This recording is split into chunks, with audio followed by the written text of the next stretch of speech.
The fabric of reality shouldn't scream, but on a Tuesday afternoon in downtown Manhattan, it did. The sky above Times Square split open like a wound, bleeding crimson light and crackling with energy that made every phone, computer, and arc reactor within 3 blocks short out simultaneously. Tourists scattered as the rift widened, and through it fell 2 figures. One bald man in a yellow jumpsuit and red cape, the other a petite woman with emerald hair, both tumbling through dimensional space with the casual annoyance of commuters shoved onto the wrong subway line. They landed on opposite ends of 42nd Street. Saitama hit the pavement with enough force to crater the asphalt, stood up, brushed dust off his cape, and looked around with the vague confusion of someone who'd gotten off at the wrong stop. Tatsumaki descended more gracefully, psychic energy crackling around her as she hovered 3 feet above the ground, green eyes narrowing as she assessed her surroundings with tactical precision. "Where the hell are we?" Tatsumaki's voice cut through the chaos, sharp with irritation. "We were in the middle of fighting the Monster Association, and now—" She didn't finish. The rift above them pulsed once more, and through it poured something horrifyingly familiar yet distinctly wrong. Chitauri soldiers. Dozens of them riding their serpentine hovercraft, weapons charging as they registered the human presence below. These were remnants, scattered forces that had survived the snap and its reversal, desperate and feral and hungry for revenge against the planet that had humiliated their invasion years ago. The first wave opened fire immediately. Saitama watched the energy blasts coming toward him with the same mild interest he'd give to a particularly slow fly. He didn't dodge. The blasts struck his chest, his face, his outstretched hand, and dissipated like rain on pavement. The Chitauri weapons, designed to pierce Stark technology and Asgardian armor, did exactly nothing. "Oh," Saitama said, realization dawning. "Monsters." Tatsumaki didn't wait for analysis. Her eyes flashed green psychic power erupting in a wave that caught every Chitauri in a 3-block radius.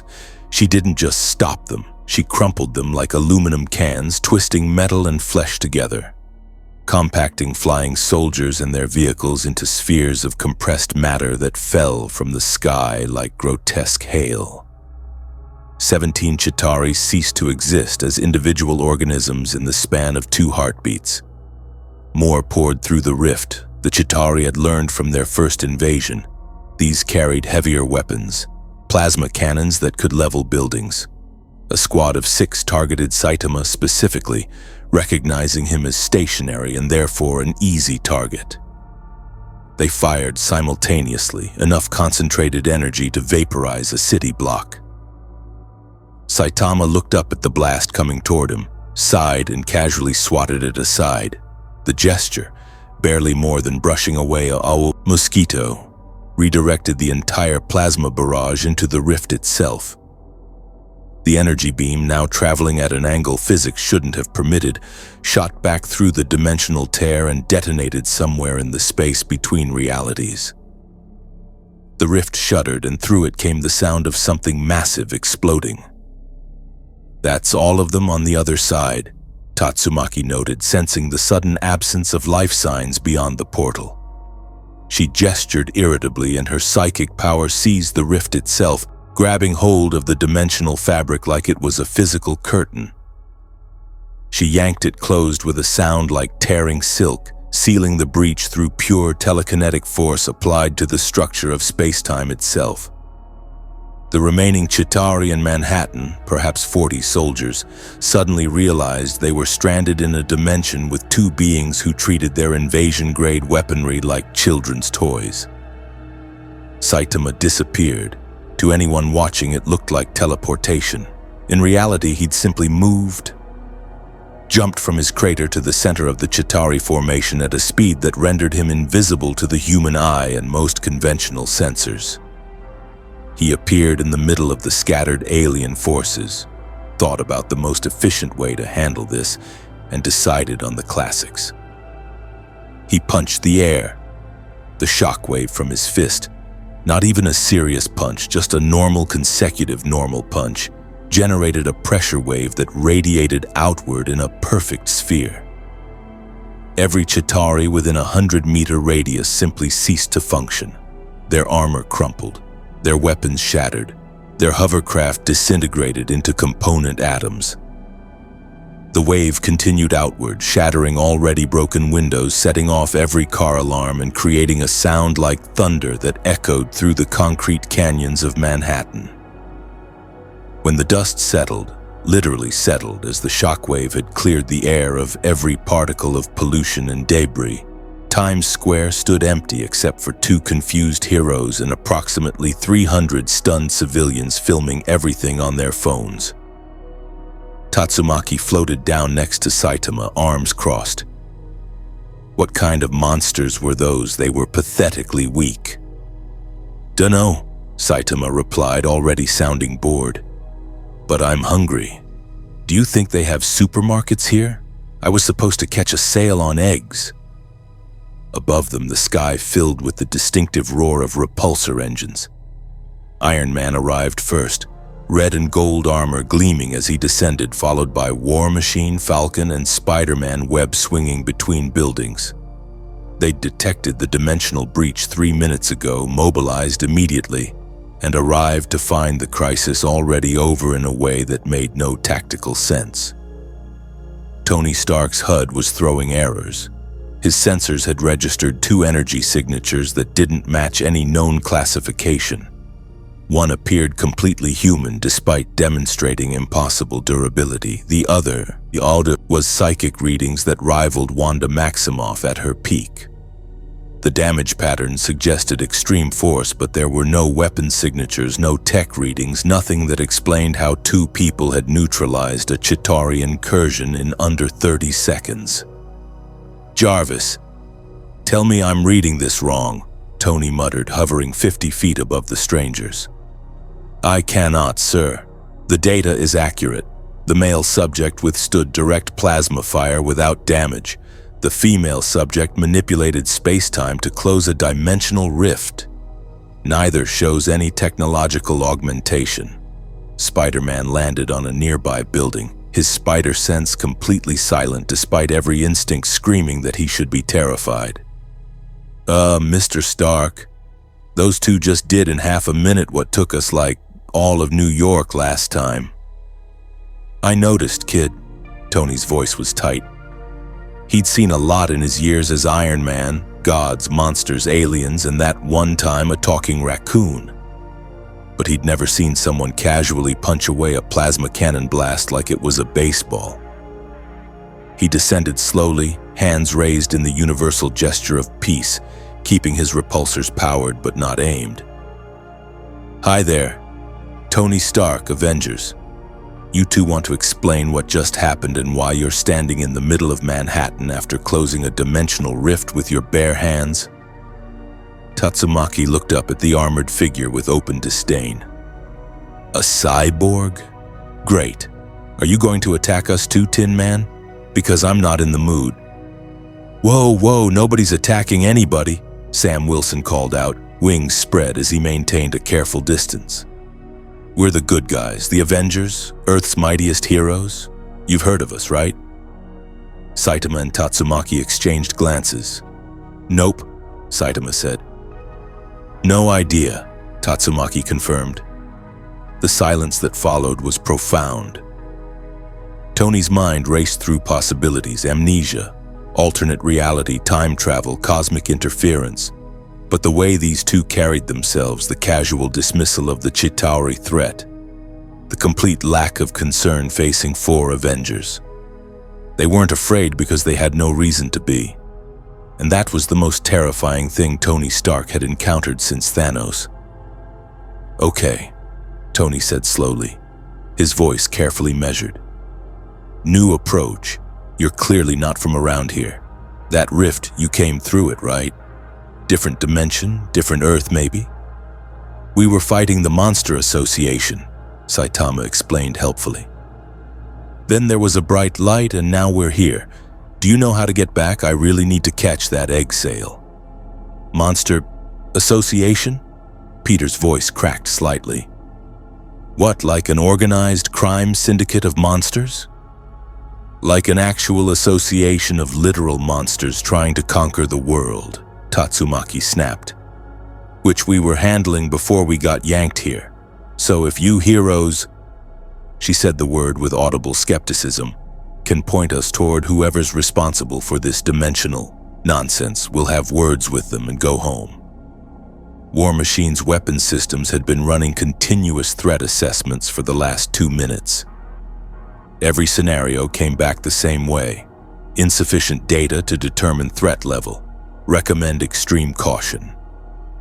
How about this? Rhodey suggested diplomatically. Why don't you come with us? We'll get you somewhere comfortable, figure out what happened, and work on getting you home. We've got some pretty smart people who've dealt with dimensional stuff before. Or, Tatsumaki said, psychic energy beginning to glow around her fists, you stop treating us like threats and tell us where we are and who's in charge. I don't take well to being corralled. Saitama put a hand on her shoulder, which she immediately shrugged off with an irritated huff. Tatsumaki, they're trying to help. They seem like heroes. Besides, I don't know where we are either, and walking around randomly isn't going to find us answers. I don't need help from Miss, Spider-Man interrupted, then immediately regretted it when her glare fixed on him. Sorry, it's just, you guys seem really strong, like crazy strong. And we've learned that when crazy strong people show up unannounced, it usually means something bad is coming. Not that you're bad, you saved all these people, but maybe, team up, compare notes. I'll buy you those eggs. Saitama's face brightened slightly. You have eggs here? So many eggs, Peter promised. Tony made a mental note to reimburse Peter for whatever grocery bill he was about to incur, because if it kept these two cooperative, it was worth every penny of Stark Industries stock. Fine, Tatsumaki said, but if this is some kind of trap, I'm leveling whatever building you take us to. Noted and appreciated for the honesty, Tony replied. Jarvis notifies Strange we're coming in with guests, extremely powerful guests. Tell him to have the sanctum ready and maybe put the dangerous artifacts in a vault. As the Avengers began escorting Saitama and Tatsumaki toward the Sanctum Sanctorum, Tony figured magical expertise was needed here. None of them noticed the figure watching from a rooftop 3 blocks away. Nick Fury lowered his binoculars, his single eye narrowed in calculation. He'd watched the entire encounter through shield surveillance. He'd seen the data, impossible as it was, and he'd already sent a priority alert to every enhanced being monitoring system on the planet. 2 individuals had just appeared who could end Chitauri invasions in seconds without technology, without infinity stones, without effort. They were either the solution to every problem S.H.I.E.L.D. had faced since the Battle of New York, or they were the next extinction-level threat. Fury pulled out his encrypted phone and made a call. Carol? It's Nick. Remember that favor you owe me? I need you back on Earth now. And bring anyone you know who can punch at a cosmic level, because we might have a situation that's above the Avengers' pay grade. He paused, watching the group disappear into the streets below. Yeah, I know how that sounds. Trust me, this is different. If you want to see more characters enter different universes, hit that subscribe button and drop the name of a character and the universe you'd want to see them in down in the comments below. With great power comes great responsibility. In the mystical libraries of Kamar-Taj, Wong looked up from his reading, sensing the dimensional disturbance. In Wakanda, Shuri's instruments detected an anomaly that shouldn't be possible. In space, the Guardians of the Galaxy's sensors registered a brief spike in Earth's energy readings that made Rocket ask if someone had detonated another Infinity Stone. And in the dark dimension, entities far older than human civilization turned their attention toward Earth, curious about the 2 beings who had just punched reality in the face and won. The multiverse saga had just become exponentially more complicated. The Sanctum Sanctorum loomed over Bleecker Street with its characteristic mystical grandeur. Windows that shouldn't exist geometrically reflecting impossible angles of light.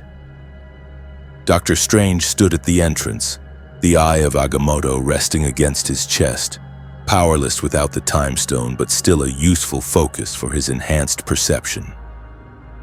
Wong stood beside him, arms crossed, expression carefully neutral. "You're certain about this, Tony?" Strange asked as the group approached. 4 Avengers escorting 2 individuals who radiated such an absence of magical signature that it was itself notable. "Certain? No. Concerned? Absolutely." Tony's armor retracted as he landed, nanobots flowing back into the arc reactor housing. Strange, these 2 just solved a Chitauri incursion before we could even finish assembling, and they did it like they were swatting flies. Saitama looked up at the sanctum with mild interest. "Huh. Weird building. Is it supposed to bend like that?" "It's not bending," Wong said flatly. "Your perception is adjusting to the protective enchantments." "If you say so." Saitama shrugged, already losing interest. Tatsumaki floated past the steps entirely, too proud to climb them like a normal person. She stopped in front of Strange, sizing him up with open skepticism.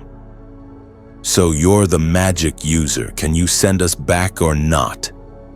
Strange's trained eye studied them both, invoking minor detection spells that should have revealed their nature, their power source, their dimensional origin. The spells returned nothing. Not blocked. Simply nothing, as if his magic couldn't find purchase on them at all. That shouldn't be possible. "Come inside," Strange said carefully. "We'll need to understand exactly what brought you here before we can attempt to reverse it." The interior of the sanctum hummed with mystical energy, artifacts of tremendous power lining the walls behind protective barriers. Saitama walked through without a second glance, but Tatsumaki's psychic senses registered every enchanted object, her eyes narrowing at the sheer concentration of magical force contained within. "Impressive collection," she admitted grudgingly, "though half of these feel like they're barely contained. You might want to upgrade your security." Wong bristled. "The sanctum has stood for centuries protecting these—" "She's not wrong," Strange interrupted, studying Tatsumaki with renewed interest. "You can sense the artifacts? Through the containment fields?" "Obviously. They're radiating energy like beacons." She gestured irritably at a particular alcove. "That one especially. Whatever's in there is practically screaming to get out." Strange and Wong exchanged glances. She was pointing at the sealed chamber containing the Darkhold's residual energies. Something that should be imperceptible to all but the most accomplished sorcerers. "Tell me exactly what happened before you arrived," Strange said, gesturing them toward the main chamber where a circular platform inscribed with runic symbols dominated the floor. "Every detail matters when dealing with dimensional displacement." Saitama scratched his head, trying to remember. "Well, there were a bunch of monsters attacking City Z. Big ones. The Hero Association called an emergency, so I went to help. Tatsumaki was already there with some other S-class heroes. We were fighting, and then there was this really bright light, and..." He gestured vaguely at the room. "Here." "The light came from nowhere," Tatsumaki elaborated, her professional instincts overriding her irritation. "Not an attack from the monsters. It felt like reality itself tore open. I tried to shield against it, but the pull was too strong.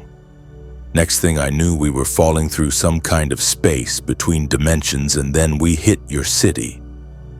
Spider-Man perched on a nearby statue, his scientific mind engaging despite his nervousness. "So something pulled you through, like actively grabbed you." "Or someone," Tony added, his mind already running through scenarios. "Jarvis detected a quantum signature before the rift opened. Someone with serious dimensional manipulation abilities could have... America Chavez, Strange said quietly, realization dawning. She's been training here, learning to control her powers, but she's young, still unpredictable. If she opened a portal during a moment of emotional stress, as if summoned by her name, a teenage girl in a denim jacket burst into the chamber, her distinctive star-shaped pupils wide with panic. "Dr. Strange, I'm so sorry. I was practicing in the meditation chamber and I had a nightmare, and when I woke up my powers just went crazy, and I felt the portal open and..." She stopped, seeing the assembled group. "Oh no. I pulled someone through, didn't I?" Saitama looked at the girl with surprise. "You did that, but you're just a kid." "I'm 16, America protested, then deflated. "And yeah, I can punch through dimensions, usually on purpose, but sometimes when I'm scared or asleep, it happens anyway."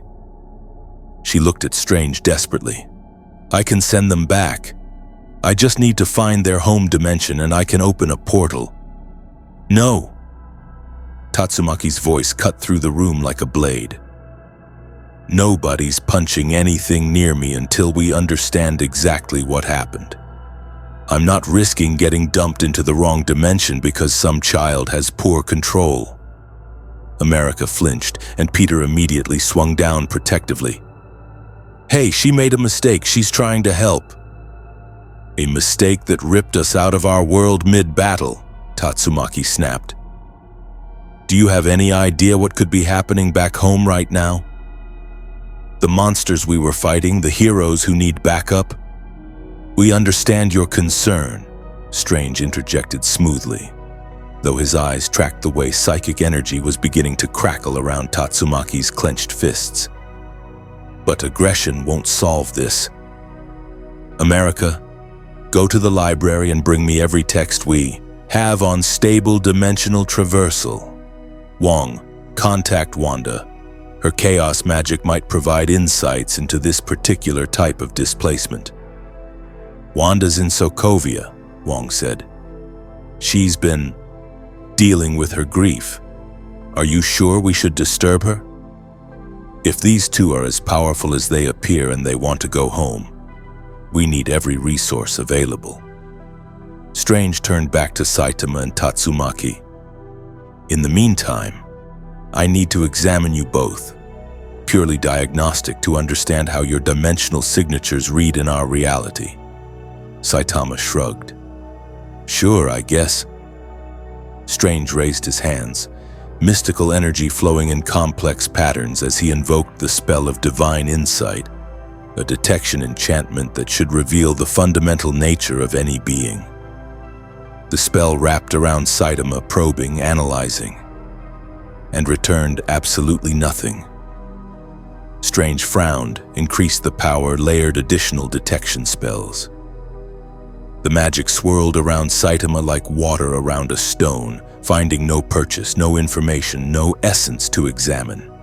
It was as if he was looking at a void shaped like a human. "That's not possible," Strange muttered, genuine confusion crossing his face. "What's wrong?" Tony asked, his helmet reforming around his head as a precautionary measure. "He has no magical signature. None at all. Not low. Completely absent, as if magic simply doesn't acknowledge his existence." "Is that bad?" Saitama asked, genuinely curious. "Everything has a magical signature. Humans, aliens, dimensions themselves. Magic is woven into the fundamental structure of reality. You shouldn't be able to exist without one." Strange turned to Tatsumaki. "May I?" She rolled her eyes but didn't object. Strange cast the same spell, and this time the magic registered something, but what it found made even less sense. Tatsumaki's signature read as pure psychic force, but at a magnitude that rivaled cosmic entities. The reading suggested she could manipulate matter at a fundamental level through willpower alone, limited only by her concentration. "Your power," Strange said slowly, "isn't magical. It's purely psionic, but the scale, It's comparable to what I've seen from beings like the Phoenix Force. I'm an Esper, Tatsumaki said, as if that explained everything. The most powerful Esper on Earth. Now stop prodding me with your magic and figure out how to send us home. Before Strange could respond, alarms erupted throughout the sanctum. Not the mystical wards. Those remained silent. Instead, every electronic device in the building simultaneously activated, displaying the same message. Shield override in effect. Dr. Strange, this is Director Fury. We need to talk about your guests. Now. Tony's helmet display lit up with priority alerts. Oh, you've got to be kidding me. He's already mobilizing containment protocols. Containment? Tatsumaki's eyes flashed dangerously. Nobody's containing anybody. On the screen, Nick Fury's face appeared, his expression grim. Apologies for the intrusion, Doctor, but two unidentified enhanced individuals just appeared in Manhattan, neutralized a Chitauri attack with unprecedented force, and are currently in possession of capabilities we can't classify. I'm sure you understand that requires immediate evaluation. They're refugees, Fury, Strange said sharply. Displaced accidentally from their home dimension. They're cooperating fully. That's good to hear. Then they won't mind coming in for a voluntary assessment. We have facilities that can... I mind, Tatsumaki interrupted, floating up to face the screen directly. I've dealt with enough government organizations trying to control heroes. The Hero Association back home is bad enough. I'm not submitting to anyone's evaluation. Fury's eye narrowed. Miss, I don't think you understand the situation. Earth has been through 3 alien invasions, a robot uprising, and a genocide that erased half the universe. When 2 individuals show up who can casually eliminate threats that took our entire superhero community to handle, we need to know they're not the next catastrophe. Then take my word for it, Strange said. I've examined them mystically. They're not hostile. They simply want to return home. With respect, Doctor, your word isn't enough this time. Fury's tone softened slightly. Look, I get it. They seem like good people, but that's what we thought about Ultron. That's what we thought about Wanda before Westview. I'm not making that mistake again. Saitama had been listening quietly, but now he spoke up. We're heroes. Back home, we're part of the Hero Association. We fight monsters and protect people. That's what we do. I believe you, Fury said, and he sounded sincere. But believing isn't the same as knowing. Give us 48 hours. Come to the Triskelion, let our people examine your capabilities, run some non-invasive tests. If everything checks out, and I'm sure it will, we'll dedicate every resource to helping you get home. And if we refuse? Tatsumaki asked, though her tone suggested she already knew the answer. Then I have to assume you're hostile actors and treat you accordingly. Fury's face hardened. I've got Captain Marvel on standby, 3 helicarriers scrambling, and Dr. Strange himself as a last line of defense. I really don't want to go that route. But I will if I have to. The tension in the room crystallized. Tony's armor hummed, repulsors charging despite himself.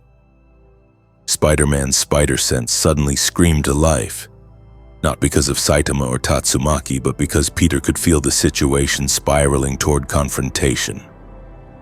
Saitama looked at Tatsumaki, who was visibly restraining herself from simply crushing the screen with her psychic powers. He understood her frustration. They'd done nothing wrong, saved people, and were now being treated like criminals. But he also remembered the lessons from Genos, from King, from his own experiences with the Hero Association's bureaucracy. Sometimes cooperation was easier than conflict, even when you were right. Okay, Saitama said simply. What? Tatsumaki whirled on him. You can't be serious. We're not lab rats for some... They're scared, Saitama interrupted gently. Look at them. These heroes just saw us do in seconds what probably takes them forever. They don't know us. Of course they're worried. He turned to Fury. We'll come in, but just to talk and let you see we're not dangerous. Then you help us get home. Deal? Fury's expression didn't change, but something in his posture relaxed fractionally. Deal. I'm sending coordinates for extraction. Dr. Strange can teleport you there when you're ready. The screen went dark. Tatsumaki rounded on Saitama, psychic energy crackling. You just agreed to let them lock us up. No, I agreed to let them stop being scared of us. Saitama's voice remained calm. Fighting them won't help. And besides, he glanced at the Avengers, who were all watching warily. They really do seem like heroes, just careful ones. Tony's helmet retracted, revealing a thoughtful expression. You know, for someone who just punched his way through an alien invasion, you're surprisingly diplomatic. I've been a hero for 3 years, Saitama replied. You learn that sometimes the hardest part isn't fighting monsters. It's dealing with the paperwork and politics after. Strange studied them both with new appreciation. You're actually experienced heroes, not just powerful individuals, actual professionals. S-Class, rank 7, Tatsumaki said grudgingly. And before you ask, there are heroes more powerful than me back home. That statement hung in the air like a bomb. More powerful, Peter's voice cracked. Than you? Than the person who just folded aliens into origami? Rank 2 is a cyborg who can throw buildings. Rank 1 is... Tatsumaki paused, glancing at Saitama with an unreadable expression. Complicated. And this one isn't even ranked properly because he's lazy and never shows up to meetings. I do show up, Saitama protested. Sometimes. Wong cleared his throat. If we're done with introductions, we should address the dimensional displacement.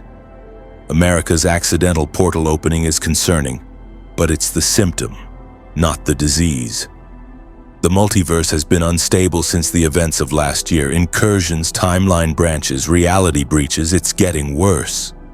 The TVA was supposed to be managing that, Strange said darkly. But after Loki's interference, the sacred timeline is gone. Now we have infinite timelines, infinite possibilities, and infinite opportunities for disasters exactly like this. So we're not even the first people yanked out of their dimension? Tatsumaki asked. Not even close, Tony confirmed. We've had variants of our own team members showing up, spider people from dozens of different realities.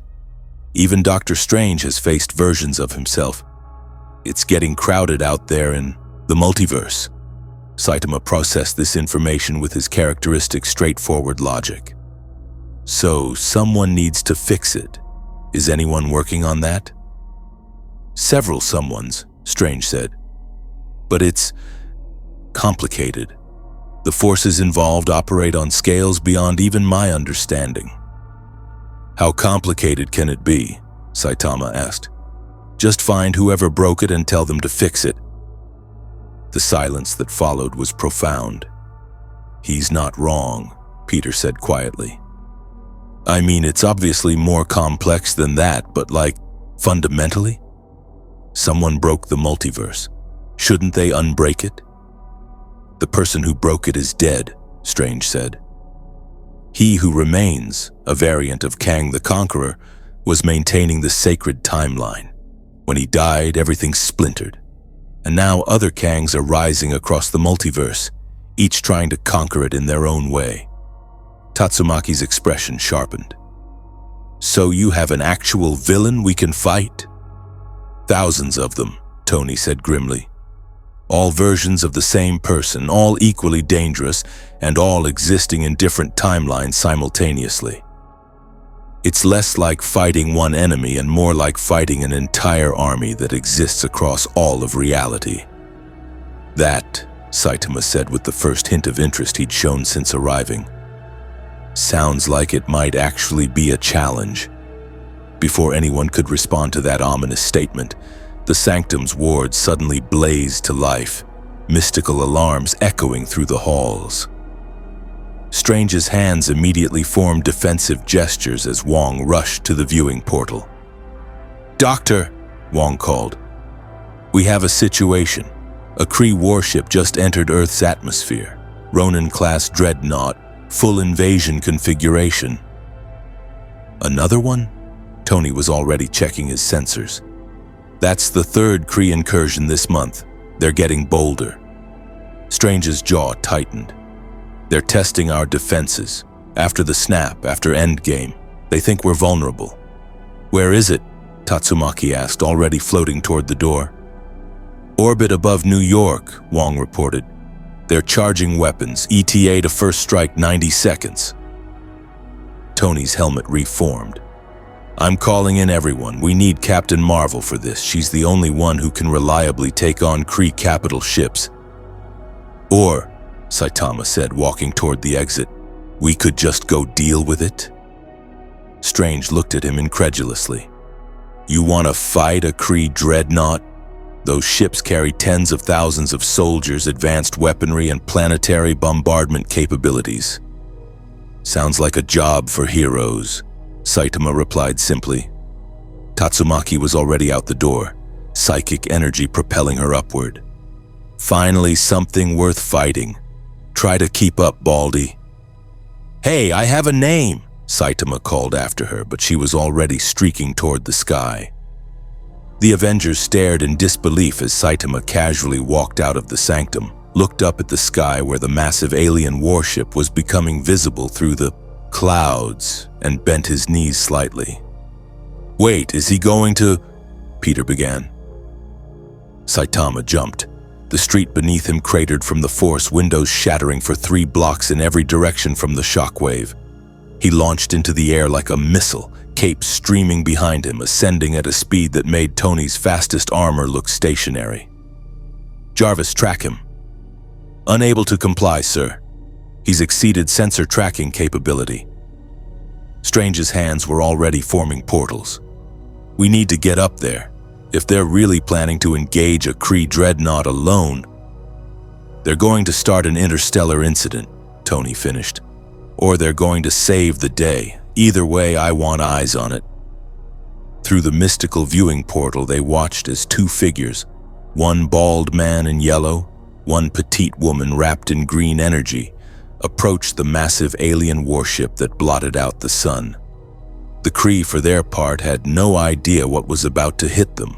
The Kree dreadnought accuser's wrath hung in low orbit, a beast of dark metal and aggressive geometry that stretched nearly 2 kilometers from bow to stern.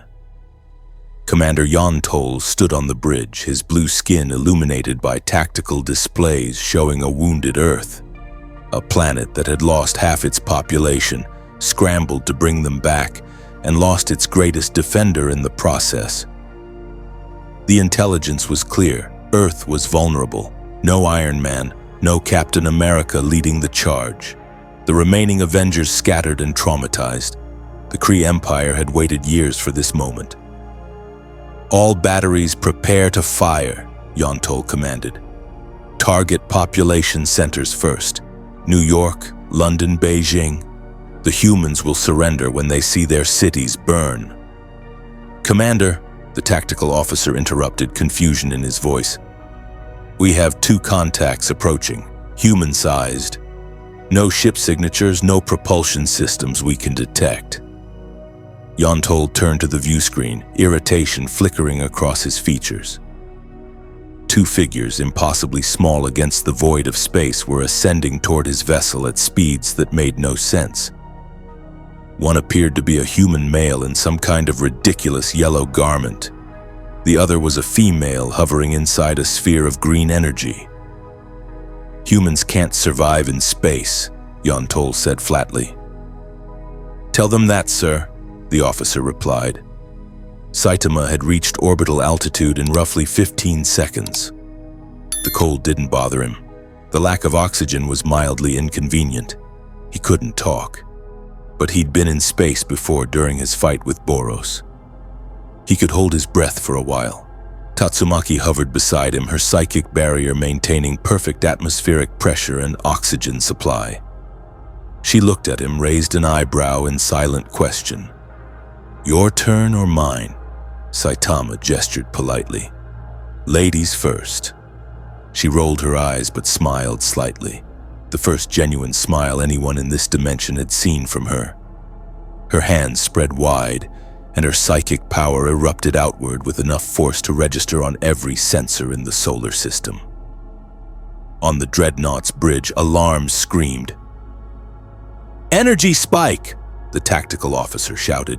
"It's coming from the female. Power levels are... That can't be right. Those readings would require a planetary core to generate." "Fire on them," Yantol commanded. "All point defense batteries. Eliminate those targets." The accuser's wrath bristled with weapons. Plasma cannons, particle beams, kinetic railguns designed to shred enemy vessels. Hundreds of guns swiveled toward the two tiny figures and opened fire simultaneously. The space around Saitama and Tatsumaki lit up with enough destructive energy to vaporize a small moon. Tatsumaki yawned. Her psychic barrier didn't just deflect the weapon's fire, it caught it, suspended thousands of energy bolts and projectiles in midair like insects in amber, then casually redirected them back toward the ship at twice the original velocity. The Dreadnought's own weapons fire hammered into its hull, shields flaring bright blue as they struggled to absorb the impact. Explosions rippled across the starboard side, and several gun batteries simply ceased to exist. "Impossible!"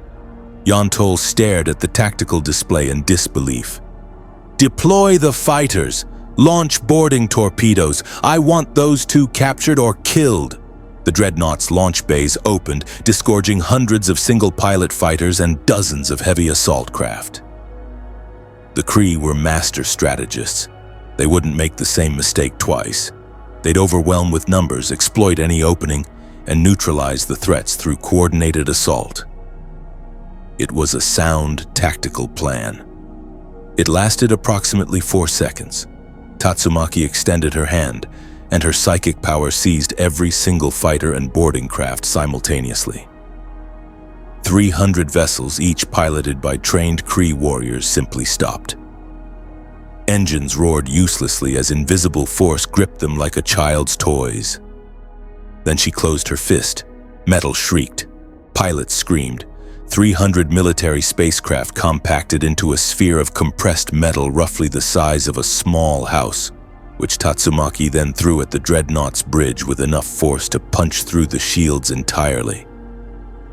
The sphere of crushed fighters hit like the fist of an angry god. It penetrated the Dreadnought's primary hull, tore through 4 decks and embedded itself in the ship's main reactor shielding. Emergency bulkheads slammed shut as atmosphere vented into space, and the vessel listed violently to port. Yantol dragged himself up from the deck, blood running from a gash on his forehead. His bridge crew was in chaos, half the stations offline, the ship's structural integrity compromised. "All hands, abandon." He never finished the order. Saitama had gotten bored watching Tatsumaki show off. He floated there in space, looking at the massive warship, and decided to wrap this up so they could get back to figuring out the whole going home thing. He pulled his fist back, not for a serious punch, that would be overkill, just a normal punch, maybe slightly more than normal. The ship was pretty big after all. He punched the vacuum of space itself. The laws of physics, already strained by Tatsumaki's psychic violations, gave up entirely. The shockwave from Saitama's fist propagated through the void, a visible ripple of displaced space-time that expanded outward in a cone directly toward the Dreadnought. On Earth, every telescope, satellite, and sensor array capable of viewing orbital space registered the same impossible data. A pressure wave traveling through vacuum, moving at relativistic speeds, carrying kinetic energy that shouldn't exist. The wave hit the accuser's wrath dead center. The ship didn't explode, it didn't crumple, it simply stopped being a coherent object. 2 kilometers of advanced Kree military engineering transformed into a rapidly expanding cloud of component atoms. The reactor core breached but was already so dispersed that the explosion dissipated harmlessly. Emergency escape pods rocketed away in all directions, the automatic systems triggering milliseconds before total structural failure. Where a Dreadnought-class warship had been, there was now only debris, a few hundred escape pods, and 2 individuals floating in space, completely unharmed. Saitama looked at his fist, then at the debris field, then back at his fist. He'd been aiming to disable the ship, maybe punch a hole through it. He'd apparently underestimated his own strength again. Oops. Tatsumaki floated over, her psychic barrier extending to include him so they could communicate. "You destroyed it," she said, though there was no accusation in her voice, just observation. "Yeah, I was trying not to." Saitama scratched his head sheepishly. "Should we grab those escape pods? The people inside are probably scared." Back on Earth, the Sanctum Sanctorum's viewing portal displayed the entire encounter in perfect clarity. The room had gone completely silent. Strange stood frozen, hands still raised in the half-formed gestures of a portal spell he'd been about to cast. Wong's expression had progressed beyond shock into a kind of philosophical crisis. Tony's helmet had retracted automatically, his face slack with disbelief. Peter Parker broke the silence. Did he just one-punch a Kree dreadnought?" "It wasn't one punch," Sam Wilson said weakly. "He punched the air. The air punched the ship." "The vacuum," Tony corrected automatically. "There is no air in space. He punched vacuum and generated a shockwave that propagated through space-time to deliver kinetic energy to..." He stopped. "I'm analyzing impossible data. Jarvis, please tell me you got all of that." "Complete telemetry recorded, sir. I have run the calculations 17 times. The results are consistent but physically impossible." "Impossible," Tony repeated. "Right. Impossible. Like half the stuff we've seen since 2012. Strange finally found his voice. "The amount of force required to generate a shockwave through vacuum. The energy expenditure alone would rival a stellar event, and he did it casually, while holding his breath." "What about the woman?" Wong asked, rewinding the viewing portal's playback.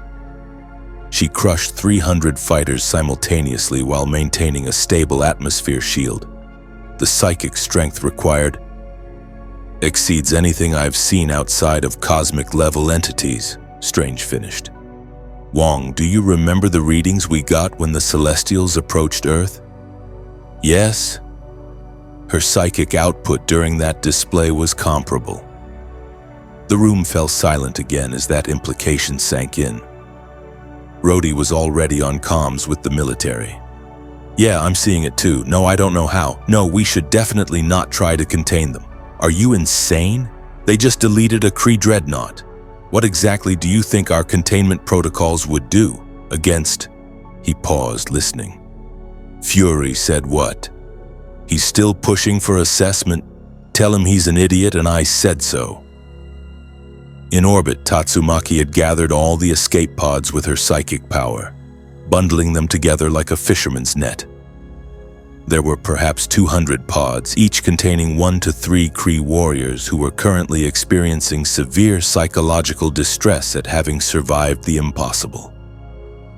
"What do we do with them?" Saitama asked, his voice muffled by Tatsumaki's barrier. "Drop them somewhere safe, I suppose. They're defeated, no point killing them now." She gestured toward Earth.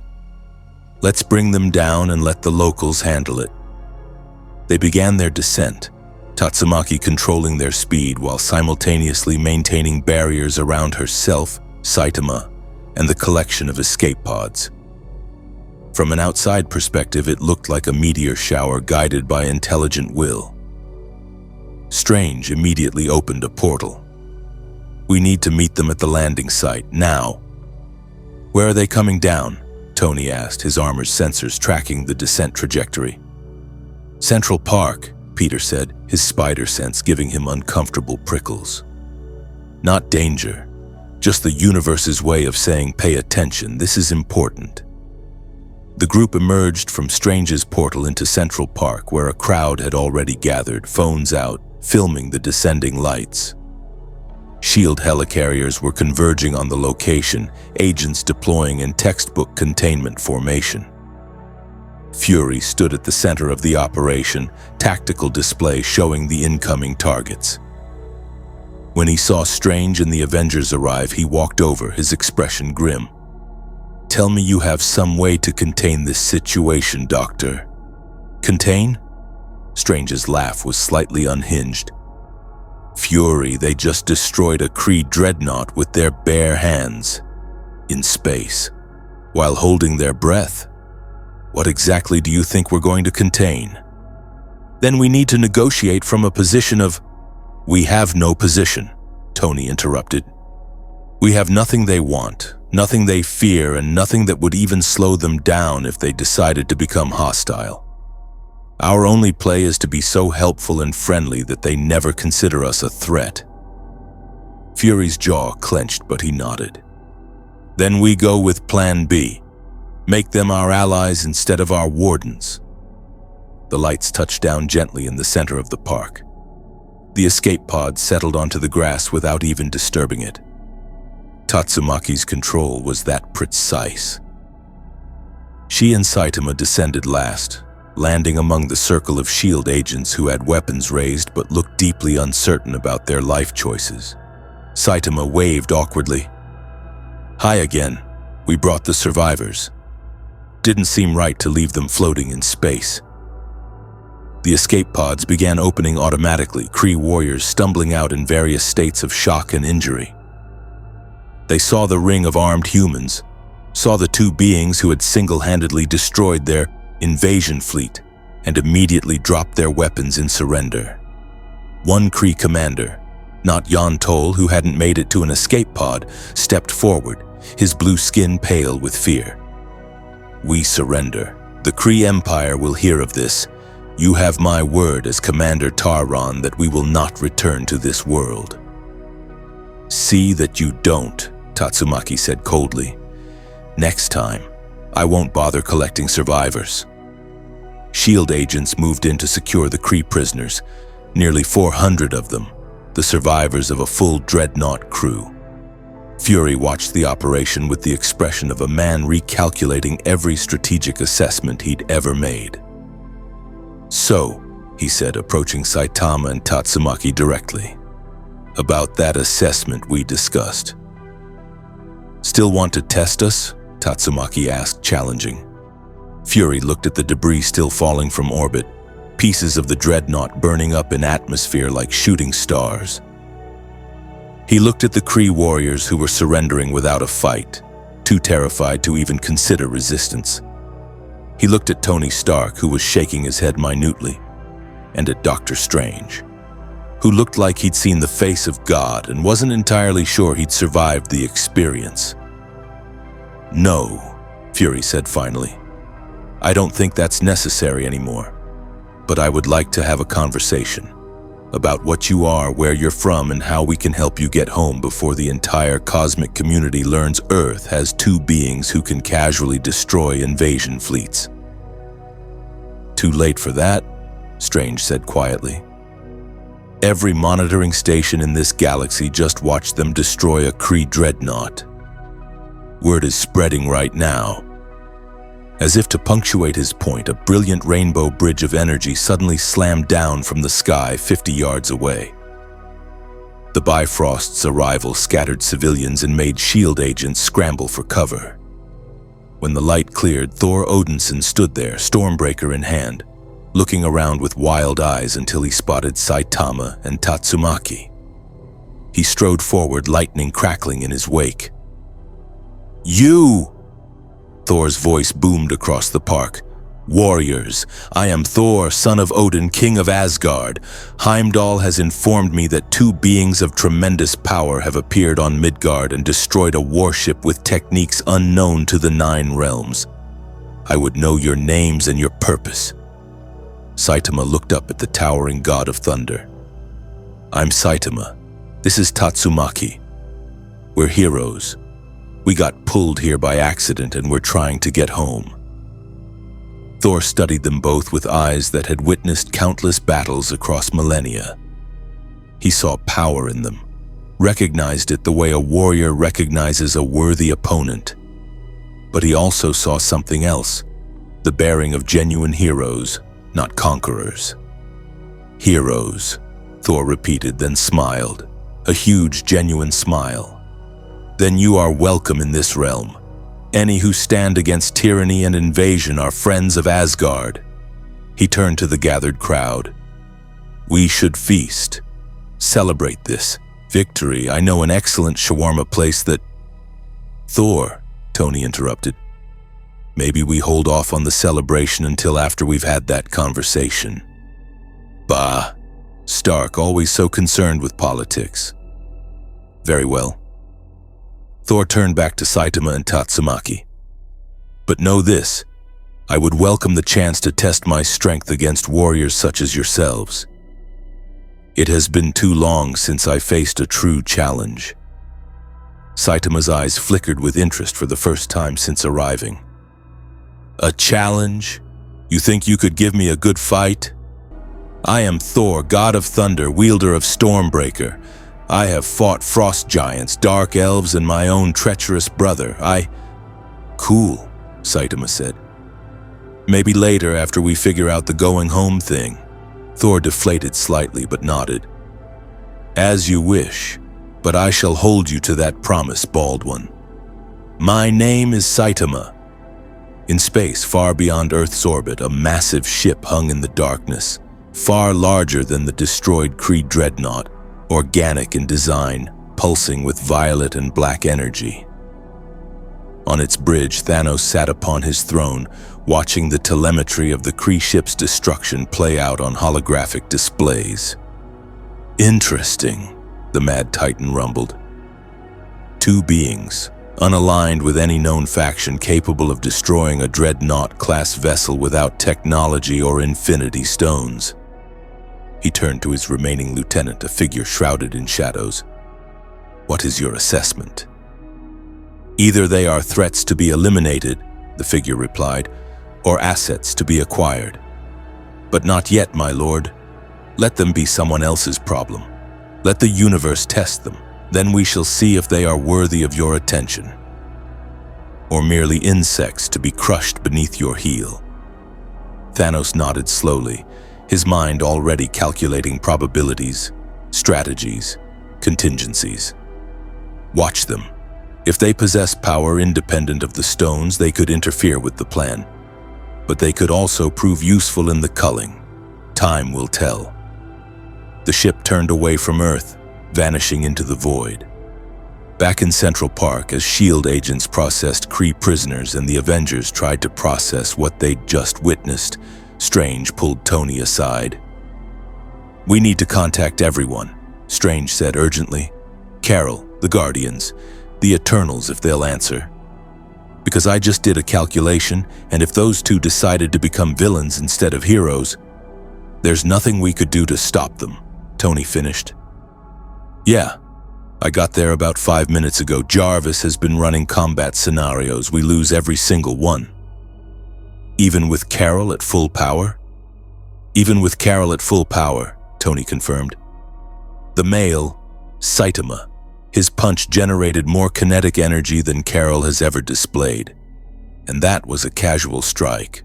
The female, Tatsumaki, her psychic abilities exceed Wanda's, and Wanda nearly broke the multiverse out of grief. So we keep them happy, cooperative, and pointed at actual threats until we can send them home." "Exactly."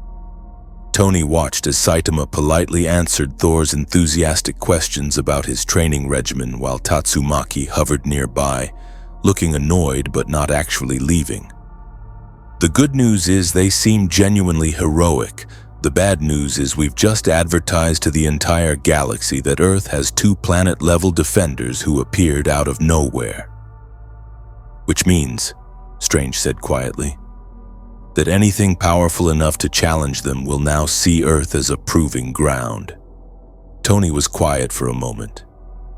We need to get them home, fast, before something worse shows up looking for a fight. Behind them, Saitama sneezed, a completely normal human gesture that somehow made him seem less like an invincible god, and more like a regular person who happened to be able to punch spaceships. "I hope they have a sale at the grocery store tomorrow," he said to no one in particular. "I really need those eggs." The Avengers compound in upstate New York had been rebuilt after Thanos' assault, modernized with Stark technology and Wakandan vibranium reinforcements. It served as headquarters, training facility, and, on occasions like this, neutral ground for conversations that could determine the fate of worlds. Saitama sat in a conference room that could comfortably seat 30 people, looking at a sandwich someone had brought him with genuine appreciation. Tatsumaki floated cross-legged in her chair, arms folded, radiating impatience. Around the table sat Earth's remaining defenders, Tony Stark, still in his armor's underlayer, Thor, Stormbreaker, resting against his chair, Bruce Banner nervously adjusting his glasses, Doctor Strange, the eye of Agamotto glowing faintly, Wong beside him, Sam Wilson in his Falcon gear, Rhodey in War Machine armor powered down but ready, Peter Parker in civilian clothes taking notes on his phone, and Nick Fury, standing rather than sitting, his expression unreadable. "So," Tony began, pulling up holographic displays, "let's establish some baseline facts. You're from another dimension. You're heroes in that dimension. You have a ranking system, S-Class, and you both rank in the top 10. You fight monsters regularly, and your powers appear to be completely biological, non-technological, and operating outside any framework we understand. Does that about cover it?"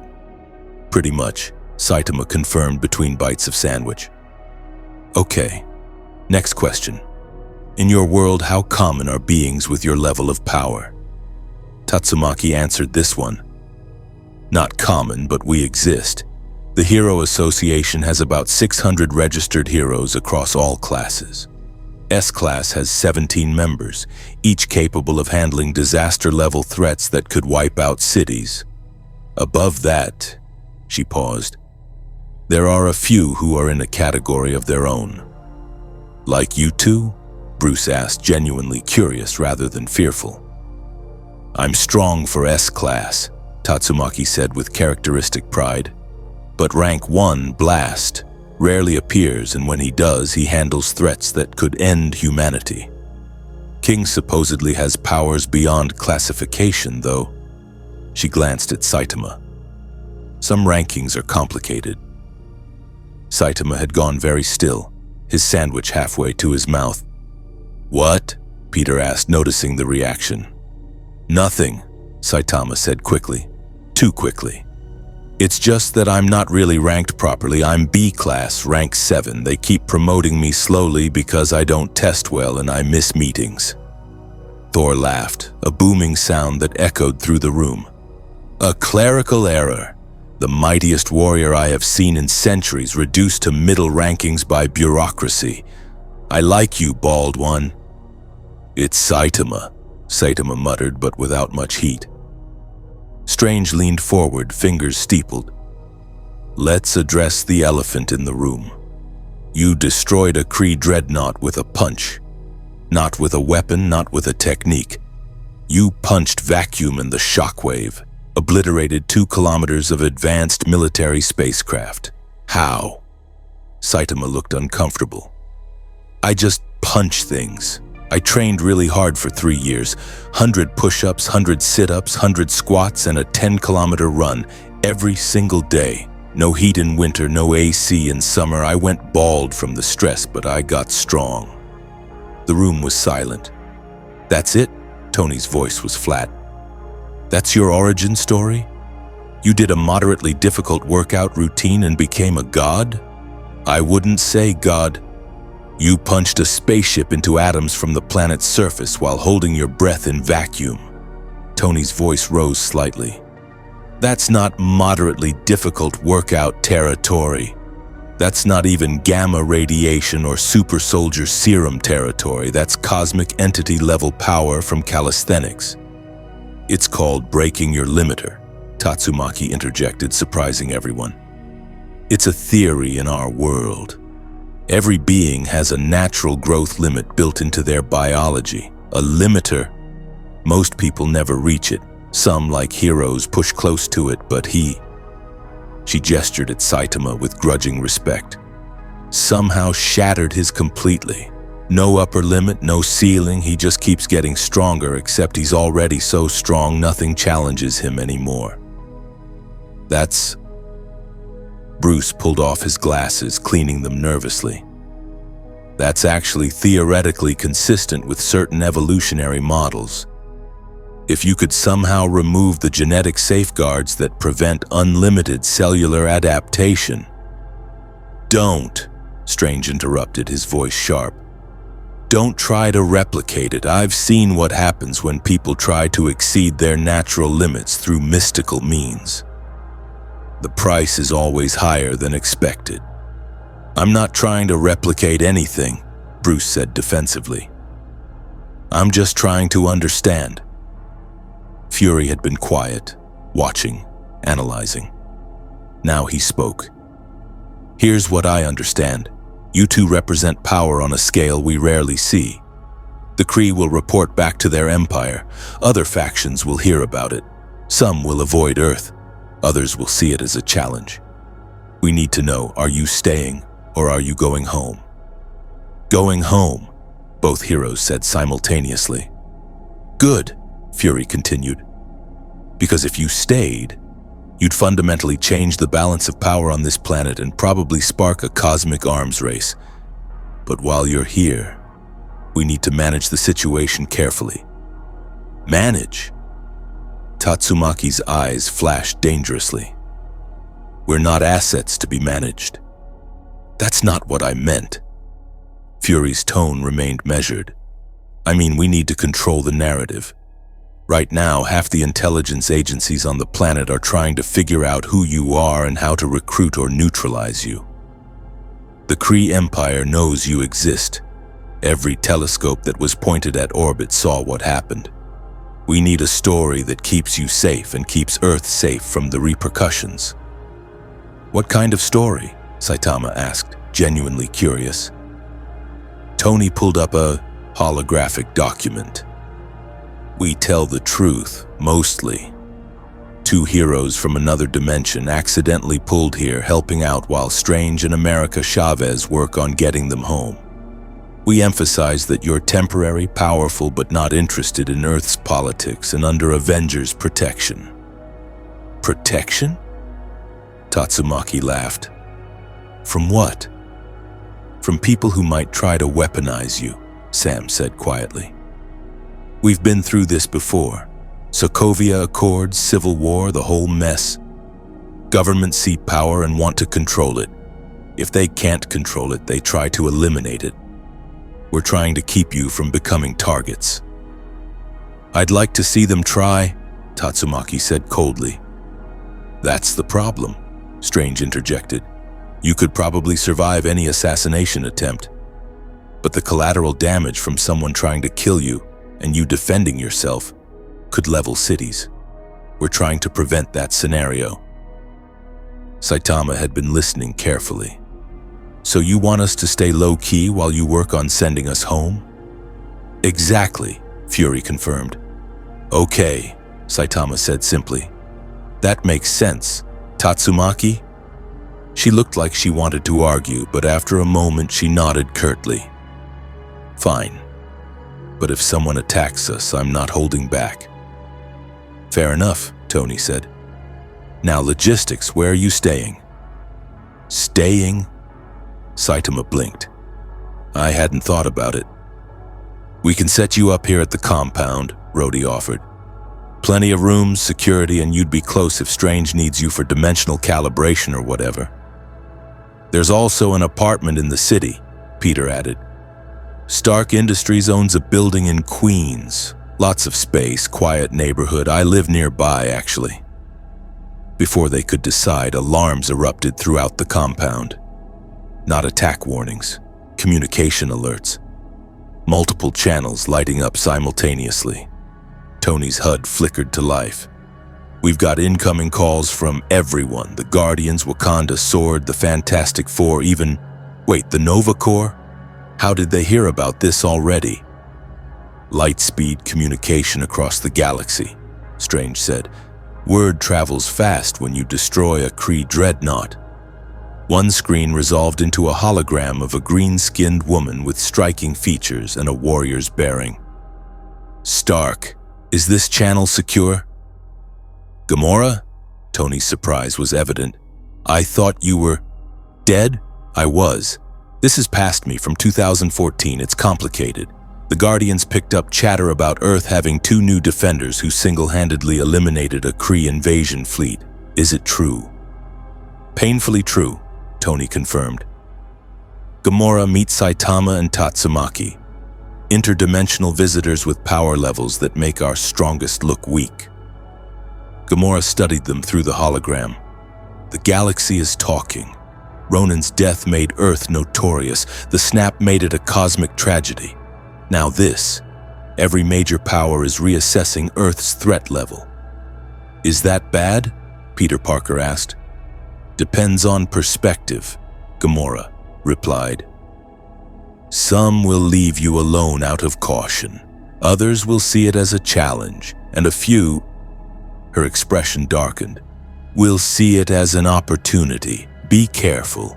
The power you're displaying attracts attention from beings far worse than the Kree. The hologram flickered out. Another call came through immediately, this one from Wakanda. Shuri's face appeared, excited and analytical. Brother, I need you to look at something. Okoye just showed me satellite footage of the orbital incident. The physics are impossible. The male subject generated a kinetic shockwave through vacuum that propagated at relativistic speeds without a medium. I must study this. Shuri, no, T'Challa's voice came from off-screen. We discussed this. They are guests, not experiments. But brother, imagine if we could understand the mechanism, the applications for defense, for space travel. No means no, sister. Shuri's image disappeared, replaced by T'Challa himself wearing the Black Panther suit. Apologies? My sister means well, but her scientific enthusiasm sometimes overrides her diplomatic sense. Wakanda extends an offer of sanctuary if you need it. We understand what it means to possess power that others fear. Thank you, Saitama said, genuinely touched by the gesture. More calls flooded in. Reed Richards of the Fantastic Four requested a meeting to discuss multiversal theory. Carol Danvers, Captain Marvel, called from somewhere in the Andromeda Galaxy saying she was returning to Earth immediately to assess the situation. Even Stephen Strange's old mentor, the Ancient One's successor, Wong, called separately to discuss the mystical implications. Thor stood, raising Stormbreaker. Enough!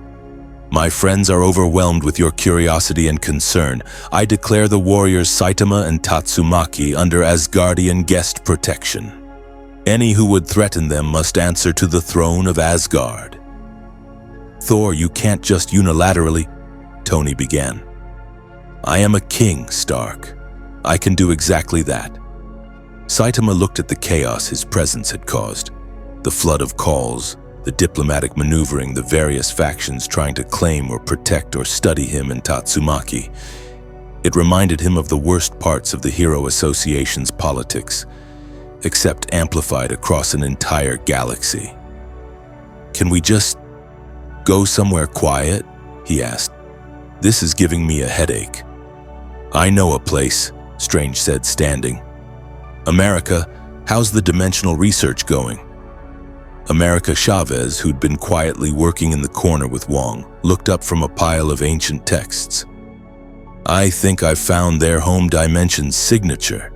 It's really faint, but it's there, like a thread connecting them to their origin point. If I can amplify it, track it back. How long? Tatsumaki demanded.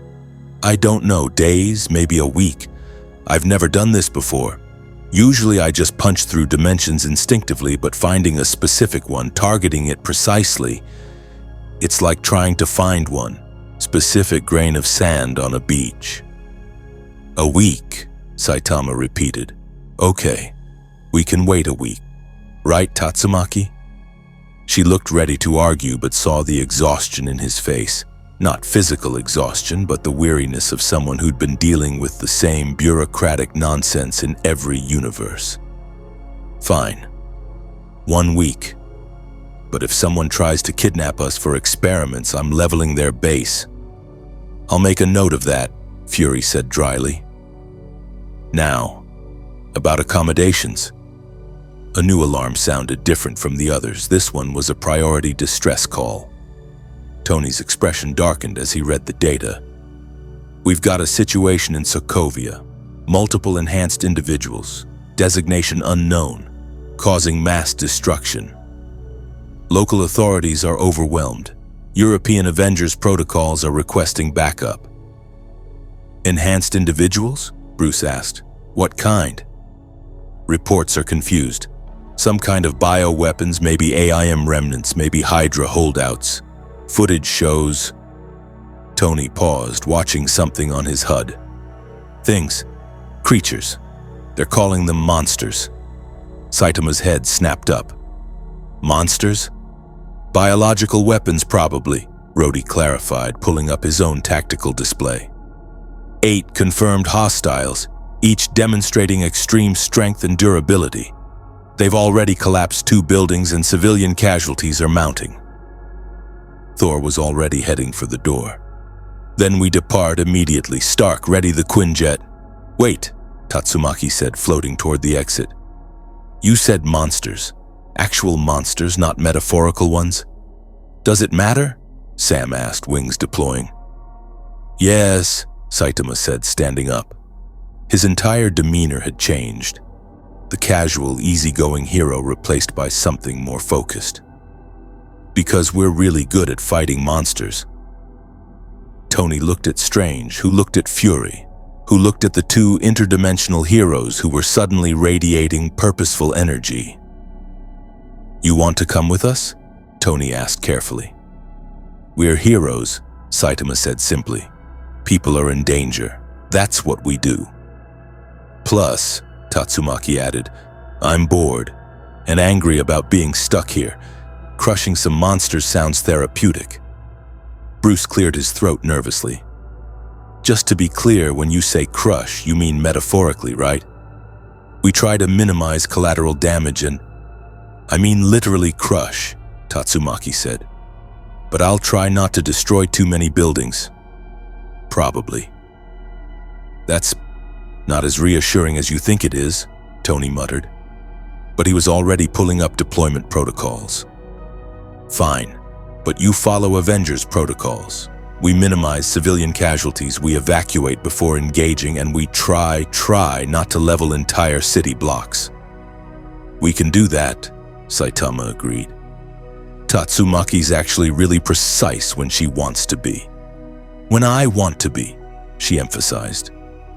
Thor clapped Saitama on the shoulder, a gesture that would have shattered a normal person's clavicle but barely made Saitama shift his weight. Excellent. We shall fight side by side, warrior. I look forward to seeing your techniques in proper battle. Just try to keep up, Tatsumaki said, already heading for the exit. As the assembled heroes moved to deploy, Peter Parker hung back, pulling Strange aside. Dr. Strange, is this a good idea? They just got here. They don't know our world, our rules. Peter, Strange interrupted gently. They just destroyed a warship that would have killed millions. And they did it to save people they don't even know, in a dimension that isn't their home. Yes, they're powerful. Yes, they're unpredictable. But they're also genuinely heroic. Sometimes you have to trust that. Even when they're powerful enough to accidentally destroy the planet? Especially then, Strange said. Because the alternative is treating them like threats, which would make them actual threats. Right now, they're allies. Let's keep it that way. In the deployment bay, Tony was running final checks on his armor while watching Saitama and Tatsumaki prepare, which consisted of Saitama adjusting his cape and Tatsumaki doing absolutely nothing except hovering impatiently. "Jarvis," Tony said quietly. "If this goes wrong, if they lose control or cause mass casualties, sir, I have analyzed all available data. Based on their demonstrated power levels and behavioral patterns, if they wish to cause mass casualties, there is nothing we could do to stop them. Our only viable strategy is to hope they maintain their apparent moral compass." "That's what I was afraid of," Tony muttered. The Quinjet's engines roared to life. Across the compound, heroes assembled, some in high-tech armor, some wielding godly weapons, some carrying shields that defied physics, and two who needed nothing but their own power. "Avengers," Sam Wilson said over the comm system, stepping naturally into the leadership role Steve Rogers had once held. "We've got civilians in danger and hostiles of unknown capability, standard rescue protocols, evacuate first, engage second. Our priorities are saving people and stopping monsters," Saitama interrupted. "We get it. That's hero work 101. Sam paused, then smiled slightly. "Yeah, exactly that. Let's go save some lives." The Quinjet launched into the sky, carrying Earth's defenders toward another crisis. But this time, they carried with them two heroes who treated planet-level threats like Tuesday errands. In Sokovia, 8 biological nightmares rampaged through streets still scarred from Ultron's attack.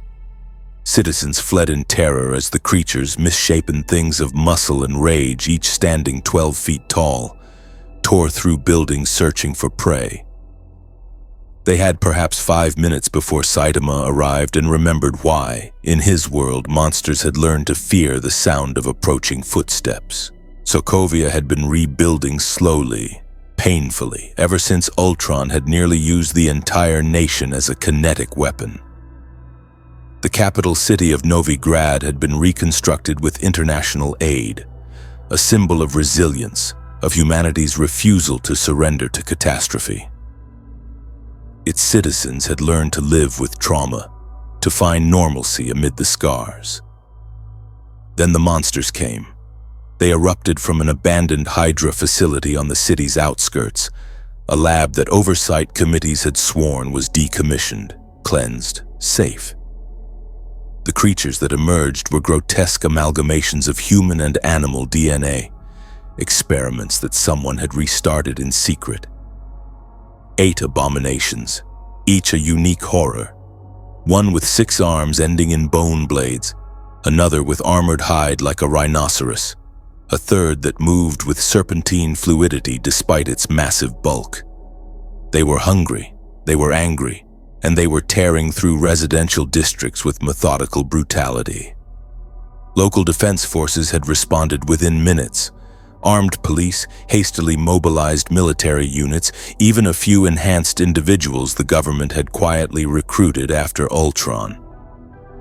They'd managed to evacuate 3 blocks and establish a perimeter, but the creatures were adaptive. One had developed immunity to small arms fire, its hide toughening in response to damage. Another had learned to predict attack patterns, dodging explosives with disturbing intelligence. By the time the Quinjet approached Sokovian airspace, 17 people were dead, and the casualty count was climbing. "Tactical overlay," Sam Wilson commanded, his HUD displaying the battlefield in real-time courtesy of SHIELD satellites. 8 hostiles. Designated Monster Alpha through Monster Hotel. They're spreading out, herding civilians toward the city center. It's strategic. "Biological weapons shouldn't have tactical thinking," Bruce Banner said, analyzing the data streaming in. "These are either controlled remotely or they're intelligent. That's concerning?" "Concerning," Tony muttered. "That's one way to describe it. Jarvis, what are we looking at for containment?" Based on observed durability and regeneration rates, conventional weapons are ineffective. Repulsor technology shows promise, but elimination would require sustained fire that risks collateral damage. Recommendation: Hulk deployment or Thor's lightning. I concur with your AI's assessment, Thor rumbled, Stormbreaker crackling with barely contained energy. These beasts require divine intervention. Saitama stood at the Quinjet's rear hatch, watching the city approach through the windows. He'd seen this before: monsters attacking civilians, heroes scrambling to respond, the desperate race to minimize casualties. The specifics changed, but the fundamental scenario remained constant across dimensions. "How fast can you evacuate people?" he asked Sam. "With our current team, we can clear maybe 2 blocks in 10 minutes if we're lucky." "Not fast enough," Tatsumaki said, floating beside him. Her psychic senses were already extended, mapping the battlefield below. She could feel the creatures, their primitive thoughts, their hunting patterns, the life signs of terrified civilians hiding in buildings. "They're driving people into kill zones. This isn't random rampage. Something's coordinating them." Strange opened a portal, peering through at the chaos below. "She's right. Look at the movement patterns. They're leaving escape routes open, but only in specific directions." "A trap," Rhodey concluded grimly. "But for whom? Us." "Does it matter?" Saitama asked. He was already moving toward the hatch release. "People are dying right now. We can figure out the why after we stop the what." "Wait," Tony began, but Saitama had already opened the hatch and jumped. They were at 15,000 feet. "Did he just—" Peter started. "He jumped out of the plane," Sam shouted. "Someone grab—" "He'll be fine," Tatsumaki said, utterly unconcerned. Then she floated out the same hatch, descending in a controlled fall wrapped in green psychic energy. "Try not to be too slow." The Avengers stared at the open hatch for precisely 2 seconds before years of training kicked in. "Deploy," Sam ordered. "Thor, you're with me on the western quadrant. Stark, take Peter and handle evacuations on the east. Strange, Wong, mystical containment protocols. War Machine, aerial support, Banner." "I know the drill," Bruce said, his skin already beginning to green. "Try not to smash, but probably smash a little." The Quinjet vectored toward the city as the Hulk emerged, roaring his arrival. Thor launched himself into the air, Stormbreaker trailing lightning. Iron Man and Spider-Man shot toward the eastern districts, repulsors blazing. Saitama hit the ground in the middle of the western quadrant at terminal velocity. The impact created a crater 20 feet wide and shattered windows for 2 blocks. Citizens who'd been fleeing turned at the sound, saw a bald man in a yellow jumpsuit standing in a smoking hole in the street, and weren't sure whether to run toward him or away. Saitama climbed out of the crater, brushing dust off his cape. "Which way to the monsters?" A Sokovian police officer, his uniform torn and bloody, pointed with a shaking hand toward a main street where inhuman roars echoed. "3 of them, maybe 4. We can't stop them. They just keep coming." "Okay, get everyone away from here." Saitama started walking in the direction indicated, his gait casual, hands in his pockets. "Wait!" the officer called. "You need backup, weapons, you can't just—" Saitama rounded the corner and came face to face with Monster Alpha. The creature was a nightmare of exposed muscle and chitinous armor, standing 14 feet tall with 6 arms ending in bone blades. It had been in the process of tearing apart a barricade when it sensed Saitama's approach. The monster turned, its faceless head somehow conveying predatory focus, and charged with surprising speed. Its 6 blades descended in a coordinated attack pattern that would have filleted a tank. Saitama caught one blade between his thumb and forefinger. The monster pulled, twisted, applied thousands of pounds of force. The blade didn't budge. Saitama stood there looking at the creature with mild disappointment. "You're not very strong," he observed. Then he flicked his finger. The blade shattered. The shockwave traveled up the creature's arm, through its body, and blew out the other side. Monster Alpha didn't explode. It simply ceased to have structural integrity. What remained collapsed into a pile of biological matter that mercifully dissolved rapidly into harmless organic residue. Saitama continued walking. Monster Beta and Monster Charlie had been working together to corner a group of civilians in a shopping plaza.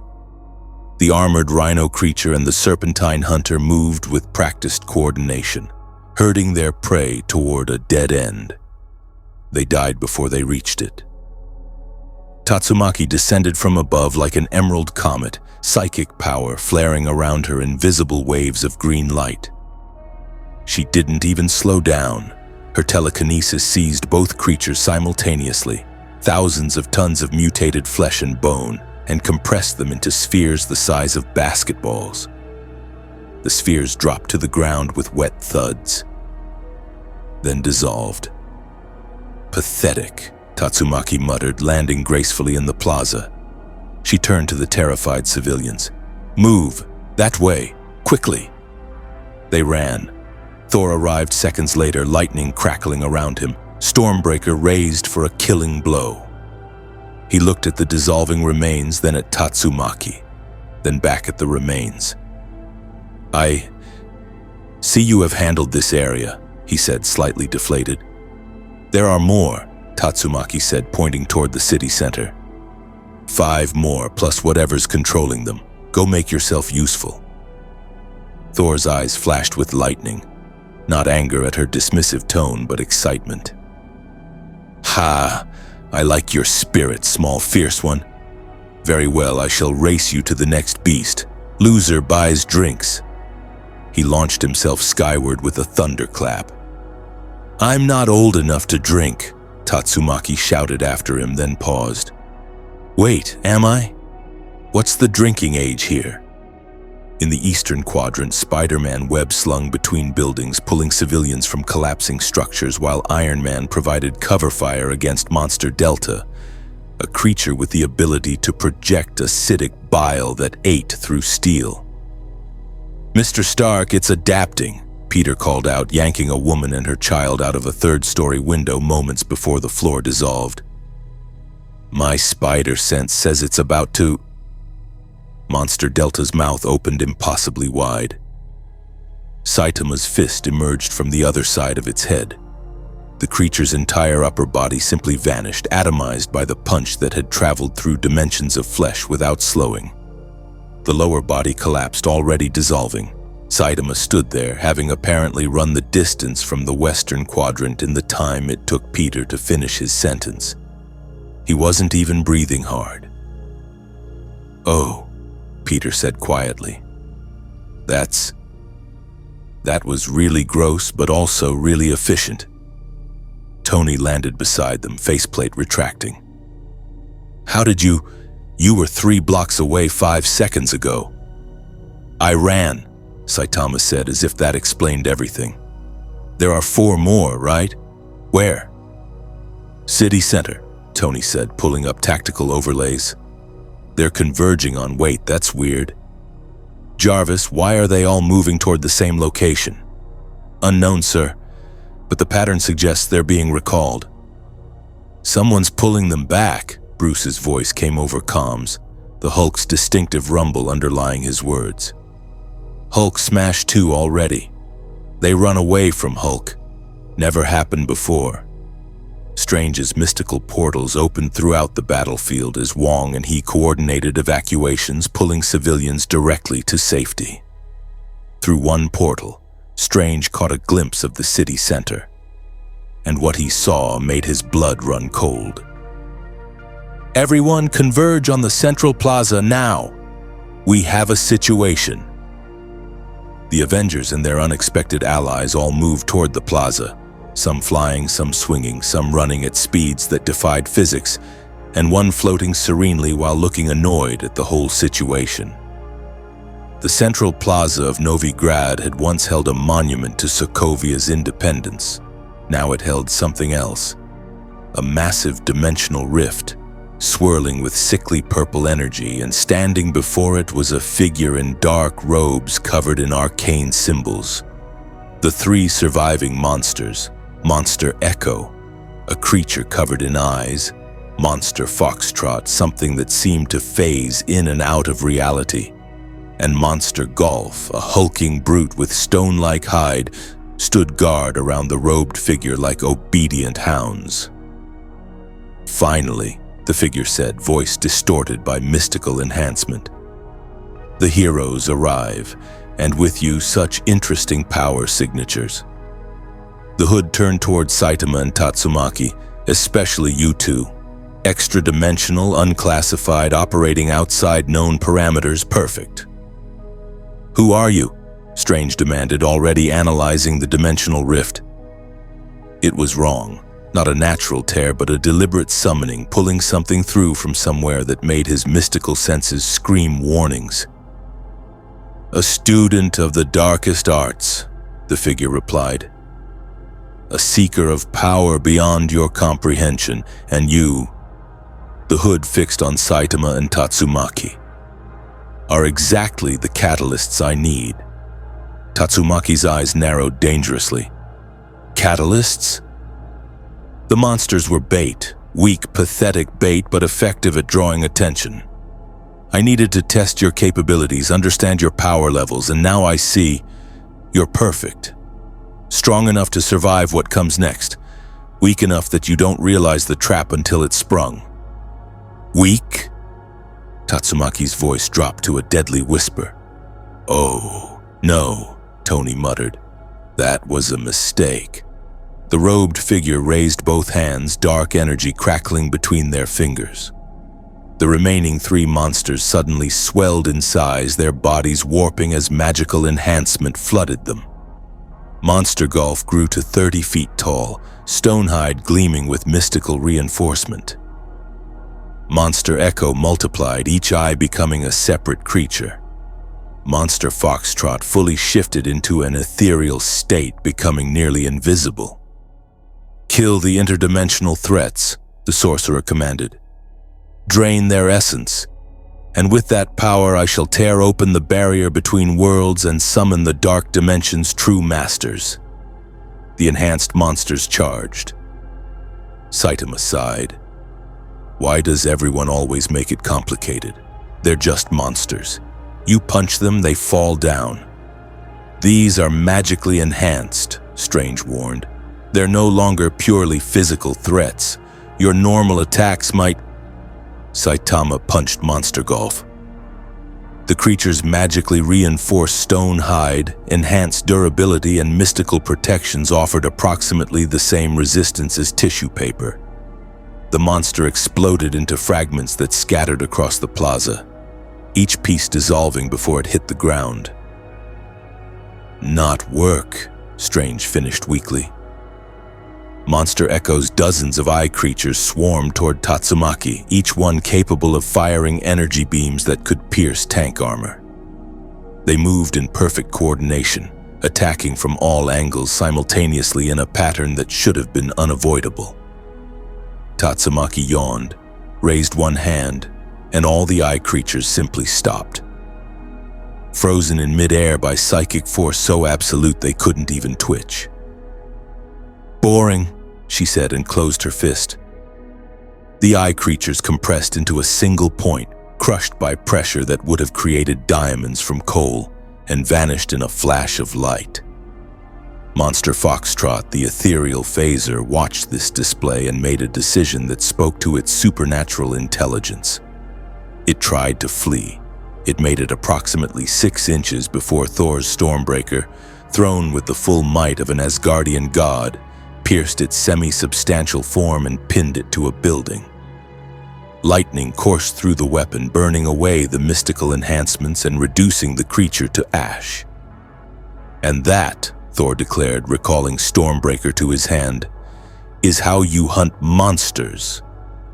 The robed sorcerer stumbled backward, genuine fear entering their voice for the first time. That's impossible. Those enhancements were drawn from the Darkhold itself. They should have been invulnerable to... You keep using that word, Tony said, repulsors powered and aimed. I don't think it means what you think it means. The sorcerer's hands moved in complex patterns, dark energy swirling.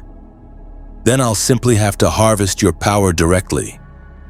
Chains of mystical energy erupted from the ground, seeking to bind Saitama and Tatsumaki. The chains were forged from captured souls, reinforced with dimensional binding spells that had taken years to perfect. They could hold gods, contain cosmic entities, drain the life force from anything they touched. Saitama looked at the chain wrapping around his wrist, tugged experimentally, and it shattered like glass. Tatsumaki didn't even let hers touch her. The chain stopped 3 feet away, held back by her psychic barrier, then reversed direction and wrapped around the sorcerer instead. No! These chains can't... They're bound to my will. They can't turn on their... The sorcerer's protestations cut off as their own binding magic tightened around them. Strange stepped forward, the eye of Agamotto glowing. Interesting. Dark magic, Darkhold variants, soul-binding techniques. You're not working alone. Who taught you these spells? The masters, the sorcerer gasped. The ones who lurk between dimensions. They promised me power beyond imagining if I could bring them warriors of sufficient strength. They've been watching your world since the Infinity Stones awakened. They hunger for conquest, and they needed measurement. The sorcerer's eyes, visible now beneath the fallen hood, fixed on Saitama and Tatsumaki. They needed to know how strong Earth's defenders truly are, and you've shown them. You've shown them everything. The dimensional rift pulsed, growing larger. Wong's expression turned grim. He's opened a permanent gateway. Whatever he summoned, it's coming through. Can you close it? Sam asked, wings spread and ready. I can, Strange said, hands already forming the necessary gestures. But whatever's on the other side is already aware of us, and based on these mystical signatures. He paused, face paling. We're not dealing with minor demons. These are Dormammu-adjacent entities, reality eaters. Can you close it or not? Tatsumaki demanded. Yes, but it will take time. 5 minutes minimum. Then you'll have 5 minutes, Saitama said simply. He turned to face the rift where massive shapes were beginning to emerge. Beings of shadow and hunger, entities that existed to consume dimensions. Tatsumaki and I will handle whatever comes through. You don't understand, Strange said urgently. These aren't physical threats, they're conceptual entities. They don't have bodies to punch or minds to crush. They are hunger itself given form. Everything has a form, Saitama replied. Even hunger. And if it has a form, I can punch it. The first entity emerged from the rift, a nightmare made of shadows and reaching tendrils, each appendage lined with mouths that screamed in silence. It was enormous, easily 200 feet tall, and it radiated wrongness that made reality itself flinch away from its presence. Saitama looked up at it, pulled his fist back, and threw a serious punch. The entity, the dimensional rift, and a portion of the space between dimensions ceased to exist. The shockwave from the punch traveled backward through the gateway. And somewhere in the space between, reality's dozens of waiting entities felt something they had never felt before. Fear. The rift collapsed. Strange, who'd been halfway through his closing spell, stopped. His hands were still raised, energy still flowing, but his expression was one of complete bewilderment. Did he just... Wong couldn't finish the sentence. He punched through dimensions, Tony said flatly. He punched through dimensions and killed something that probably doesn't classify as mortal. And he closed a mystical gateway with kinetic force. That shouldn't be possible. Strange said, more to himself than anyone else. Mystical constructs can't be destroyed by physical means. There's no mechanism for... Maybe in your universe, Tatsumaki said, floating down to examine the bound sorcerer. But where we come from, if you hit something hard enough, it stops being a problem, even magic. The sorcerer laughed, a broken, desperate sound. You've doomed yourselves. They saw. The entities between worlds saw your power. They'll come for you now, not just your world. They'll tear through dimensions to reach you, to consume you, to... Tatsumaki tightened the mystical chains, cutting off the rant. S.H.I.E.L.D. can handle the crazy monologuing villain. We've got more important things to deal with. As S.H.I.E.L.D. helicarriers moved in to secure the area and process the captured sorcerer, the Avengers gathered in the now quiet plaza.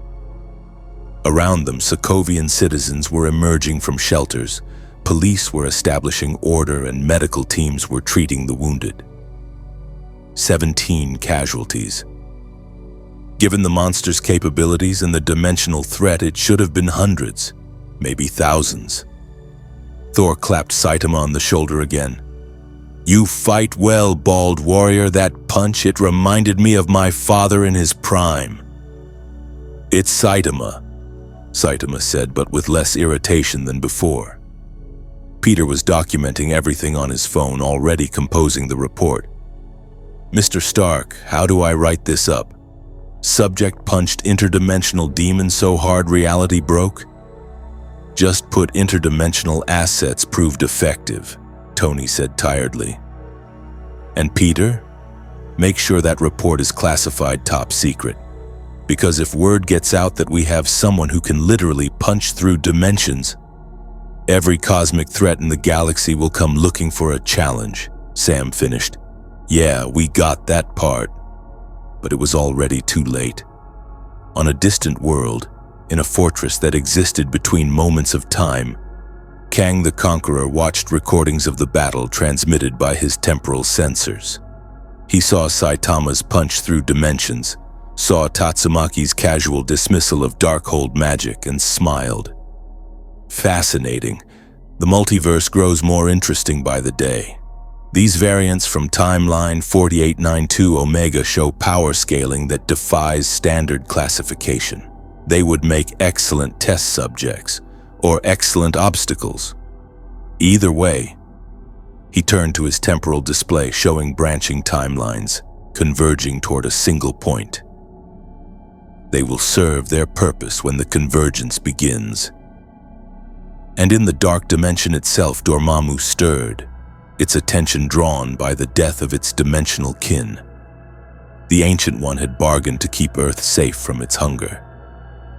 Dr. Strange had defeated it through temporal manipulation. But this, a being who could harm it through pure physical force, bypassing all mystical defenses? That was unprecedented, that was dangerous, that was interesting. Back in Sokovia, as the Avengers prepared to return to base, Saitama noticed a small grocery store that had somehow survived the battle intact. He wandered over, examined the prices, and smiled. They have eggs on sale, he said. I'm getting some eggs. And somehow, after everything, the dreadnought, the monsters, the interdimensional entities, that perfectly ordinary statement made everyone laugh. Because even heroes who could punch through reality still needed to eat. The return flight to the Avengers compound was subdued. Not quiet. Thor was enthusiastically recounting the battle to anyone who would listen, and Peter was still processing the physics-defying events he'd witnessed. But there was an undercurrent of tension that everyone felt and nobody wanted to address directly. Finally, Tony broke the silence. We need to talk about what just happened. We won, Saitama said, carefully balancing 4 cartons of eggs on his lap. The monsters are gone, the villain is captured, and nobody died. That's a good outcome. He punched a demon made of conceptual hunger, Bruce said quietly. He'd reverted to human form, but his eyes still held traces of green. The Hulk punches buildings, aliens, gods. Things that exist physically, but that entity, It was metaphysical. It shouldn't have been vulnerable to kinetic force. And yet, Strange said, still clearly struggling with the implications, it was not just vulnerable, completely annihilated, along with the dimensional gateway itself. Tatsumaki floated in her seat, arms crossed. You keep acting like this is impossible. In our world, strong heroes beat strong monsters, magic, demons, psychic powers. Doesn't matter. Sufficient force solves problems. Why is this complicated? Because it violates fundamental laws of mystical combat, Strange explained, trying to find words that would bridge the conceptual gap. Magic operates on symbolic logic, on rules and hierarchies and ancient pacts. Physical force and mystical force are separate domains. They shouldn't interact the way you're making them interact. Maybe they don't in your dimension, Tatsumaki replied. But we're not from your dimension. Our rules apparently still apply to us. Which means, Wong added thoughtfully, that you're carrying your universe's physical laws with you. You're not bound by our reality's limitations because you're still fundamentally connected to your origin point. America Chavez, who'd been listening quietly from the back of the Quinjet, spoke up. That thread I found earlier, the dimensional signature connecting you to your home. It's not just a tracker, it's a tether. You're still anchored to your universe's rules even while physically existing here. Is that bad? Saitama asked. It's unprecedented, Strange said. Most interdimensional travelers adapt to their new reality within hours. The fact that you haven't means your connection to your origin is unusually strong, which makes you both easier to send home. He paused, and potentially vulnerable to anyone who could cut that connection. Let them try, Tatsumaki said coldly. That's the problem, Tony interjected. You two keep assuming you're invulnerable, and maybe you are by your universe's standards, but we don't know how you'll interact with things like reality stones, cosmic abstracts, or beings that operate on scales beyond physical or even metaphysical. Like the Celestials, Rhodey added. They're coming, by the way. Sword picked up massive signatures approaching Earth. ETA, 36 hours. The temperature in the Quinjet seemed to drop. Celestials? Peter's voice cracked. The giant space gods? Those Celestials? We knew it was only a matter of time, Sam said grimly. We punch above our weight class too often. Eventually, the cosmic powers take notice. Thor's expression turned serious. The Celestials judge civilizations. They determine which species are worthy of continued existence and which should be pruned. Asgard has faced their judgment twice in our history. Both times we barely passed. What do they want? Saitama asked. Assessment, Strange said. They'll examine Earth, evaluate our evolutionary progress, our threat level, and our potential. After everything that's happened, Infinity Stones, the Snap, Ultron, and now you two, we've drawn their attention. Because we're too strong? Tatsumaki asked, her tone sharp. Because we're evolving too quickly, Bruce explained. Humanity went from primitive tribes to nuclear weapons in a few thousand years, then to cosmic awareness and dimensional travel in a few decades. From the Celestials' perspective, we're a species developing at an explosive rate. That's either fascinating or terrifying. And which do they think we are? We're about to find out, Tony said quietly. The compound came into view, but before they could land, Jarvis spoke urgently. Sir, priority communication from the Sanctum Sanctorum, Dr. Strange. You're needed immediately. Strange frowned, opening a portal even as the Quinjet descended. Wong, what's... Through the portal, they could see the Sanctum's main chamber in chaos. Mystical alarms blazing, protective wards glowing at full power. And in the center of it all, America Chavez on her knees, hands pressed to her temples, star-shaped pupils dilating wildly. She's having another episode, Wong shouted over the dimensional storm swirling around the girl. Her powers are activating uncontrollably. She's opening portals to... He stopped, eyes widening. Oh no, she's opening portals to everywhere. Strange didn't hesitate. He dove through his own portal, Tony and the others following immediately. They emerged into what looked like a tear in the fabric of reality itself. Dozens of portals, each showing a different dimension, flickering in and out of existence around America. Through one portal, a world of ice and eternal winter. Through another, a dimension where New York was underwater. A third showed a reality where the sky burned.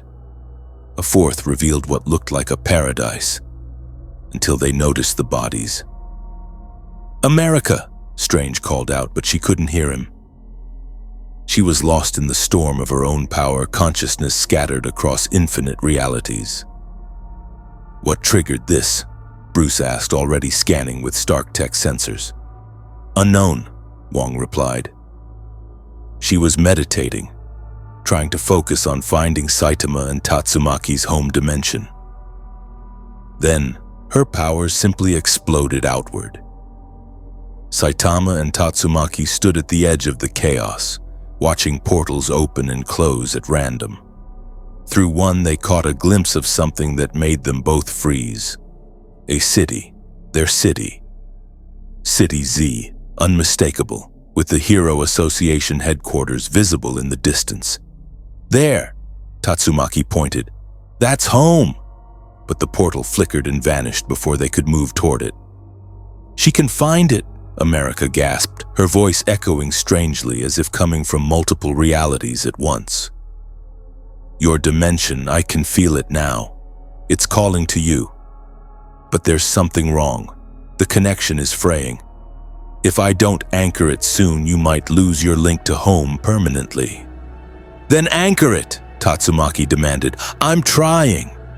Tears streamed down America's face, the strain of controlling her powers clearly overwhelming. "But there's interference. Something is blocking me. Something massive. Something that exists across multiple dimensions simultaneously." A new portal opened. This one was different, stable, deliberate, and radiating an authority that made even the mystical wards of the sanctum bow in recognition. Through it stepped a figure that made everyone in the room instinctively step back. The Watcher. He was enormous, easily 9 feet tall, with a bald head the size of a boulder and eyes that held the weight of infinite observations. He wore robes that seemed to exist in more dimensions than the human eye could process, and his very presence caused reality to bend around him. "Watu," Strange said, his voice tight with tension. "You swore not to interfere." "I swore to observe," the Watcher replied, his voice resonating with cosmic authority. "And I am observing. But there are rules to observation, Stephen Strange. When something threatens the integrity of the multiverse itself, observation becomes a form of interference." He turned his massive head towards Saitama and Tatsumaki. "You two. You are anomalies. In all my countless observations across infinite timelines, I have never witnessed beings quite like you. Your power scaling defies multiversal constants. Your existence creates ripples that propagate across dimensional boundaries." "Is that bad?" Saitama asked for the second time that day. "It is unprecedented," the Watcher said, "which means I cannot predict the outcome, and uncertainty is dangerous when dealing with multiversal stability." "We just want to go home," Tatsumaki said, her voice hard. "We didn't ask to be here. We didn't ask to disrupt anything." "I know," the Watcher said, and there was something almost like sympathy in his cosmic gaze. "But intention is irrelevant to consequence. Your presence has been noticed by entities far more dangerous than Dormammu or the Celestials. The Beyonders have taken interest. The Living Tribunal is observing. And worse." He paused as if the next words cost him something. Kang has seen you." "Which Kang?" Tony asked urgently. "There are thousands of variants." "The Conqueror," the Watcher said. "The one who wins. The one whose victory is so absolute that entire timelines simply cease to exist when he arrives. He has identified you two as variables that could disrupt his conquest. He will come for you." "Let him come," Tatsumaki said coldly. "You don't understand," the Watcher said, and for the first time there was genuine concern in his voice. "Kang the Conqueror doesn't fight battles he can lose. If he's coming for you, it means he's already calculated his victory. He exists outside conventional time. He knows your strategies before you think of them. He has weapons that erase beings from causality itself." "Can he predict someone whose power has no upper limit?" Thor asked, looking at Saitama. "Someone who breaks their limiter?" "I don't know," the Watcher admitted.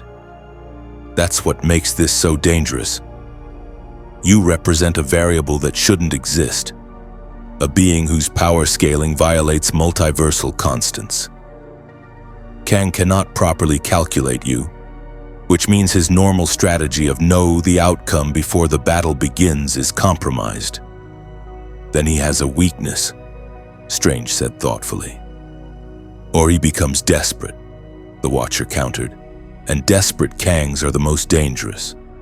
They resort to measures that don't just kill you, they ensure you never existed in the first place." Saitama had been listening quietly, but now he spoke up.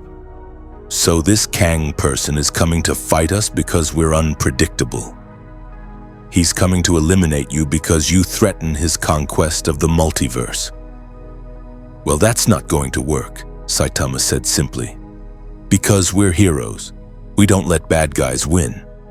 The Watcher studied him for a long moment. "Your simplicity is either profound wisdom or dangerous naivety. I cannot determine which." "Does it matter?" Tatsumaki asked. "You said you observe but don't interfere. So why are you here?" "Because," the Watcher said, turning back toward his portal, "I wanted to warn you. The Celestials arrive tomorrow to judge your world. Kang comes soon after, and beyond them..." He paused at the threshold. "There are entities that even I do not fully understand watching your presence here with great interest. Be careful, warriors. Your strength may save this world, or it may doom it." He stepped through the portal, which closed behind him, leaving only silence. America collapsed, her powers finally stabilizing. Wong caught her before she hit the floor, laying her gently on a cushioned bench. She was unconscious but breathing, the strain of her uncontrolled portal storm finally overwhelming her. "Well," Tony said into the silence, "that was ominous." "The Watcher rarely intervenes," Strange said, his expression deeply troubled. "The fact that he appeared at all means the situation is far more serious than we realized." "How do we fight someone who knows the future?" Sam asked. "You fight them with someone whose power they can't calculate," Bruce said, looking at Saitama. "Someone who breaks the rules so thoroughly that prediction becomes impossible. That's a lot of pressure to put on someone who just wants to go home," Peter said quietly. Saitama looked at his eggs, then at the assembled heroes, then back at his eggs. "I think I need to find a refrigerator for these." "Seriously?" Tatsumaki stared at him. "We just got warned by a cosmic observer about multiversal threats and you're worried about eggs." "They'll go bad if I don't refrigerate them," Saitama pointed out reasonably. "And after we deal with these celestial things and this Kang person, I want to make a good omelet." Thor laughed, a booming sound that cut through the tension. "I like your priorities, Bald One. Spoken like a true warrior. One cannot save worlds on an empty stomach." "It's Saitama," Saitama said, but he was smiling slightly. Strange pinched the bridge of his nose. "Okay, let's be practical. The Celestials arrive in 36 hours. We need a plan. What happened the last time they judged Earth?" Rhodey asked. They haven't, Strange admitted. Not recently. The Eternals were supposed to manage their judgment protocols, but after Tiamut's emergence was stopped, the relationship between Earth and the Celestials became complicated. They're going to be angry, Wong added. We killed one of their own kind. We saved billions of lives, Peter protested. From their perspective, we killed a newborn god, Strange countered. Celestials don't think in terms of individual lives. They think in terms of species potential and cosmic balance. So they might decide humanity failed the test, Sam said grimly. Or they might decide we passed by proving we could overcome even a Celestial, Tony offered. We won't know until they arrive. And Kang? Bruce asked. What's our timeline on him? Unknown, Strange said. But if the Watcher's warning is accurate, he's already moving. The question is when and how he strikes. Tatsumaki floated up, her patience clearly exhausted. So we wait for giant space gods to judge us, then wait for a time-traveling conqueror to attack us, all while trying to get home to deal with monsters that are probably destroying our city right now. That's the situation, yes, Tony confirmed. This dimension is stupid, Tatsumaki declared. Everything is complicated and everyone has ominous warnings instead of just solving problems. To be fair, Peter said, you guys showing up did make everything significantly more complicated. We saved your city twice, Tatsumaki snapped. And we're grateful, Peter raised his hands defensively. I'm just saying from the universe's perspective, you're like someone brought a bazooka to a knife fight. It's effective, but it changes everything. That's actually not a bad metaphor, Bruce said thoughtfully. In our universe, power levels exist within certain ranges. Even cosmic entities have defined capabilities. But you two operate outside those ranges. You're like cheats in a video game. You don't play by the established rules. Is that our fault? Saitama asked. No, Strange said firmly. You didn't choose to come here. You're doing your best to help in an impossible situation. The problem is that your best is so far beyond what we're used to that it's causing chain reactions we can't predict or control. Then what do you want us to do? Tatsumaki demanded. Hold back? Let people die so we don't upset cosmic balance? No, Sam said, stepping forward. He'd been mostly quiet, but now he spoke with the authority of someone who'd carried Captain America's shield and understood its weight. We want you to be who you are. Heroes. But we need you to understand that here every action has cascading consequences. We're not asking you to hold back. We're asking you to think strategically. Sam's right, Tony added. You've got power we can't match. That makes you our heavy hitters, but it also makes you targets. And when cosmic entities target you, Earth becomes the battlefield. Saitama considered this, his expression thoughtful. So you want us to help fight threats, but also try not to attract bigger threats? Exactly. That seems hard to do, Saitama observed. Usually when you beat up bad guys, other bad guys notice and come to challenge you. That's how it works. In your universe, maybe, Strange said. But here it's not just about challenges, it's about maintaining balance. The Celestials, the Living Tribunal, the abstract entities, they all maintain cosmic order. Disrupt that order too much and they respond.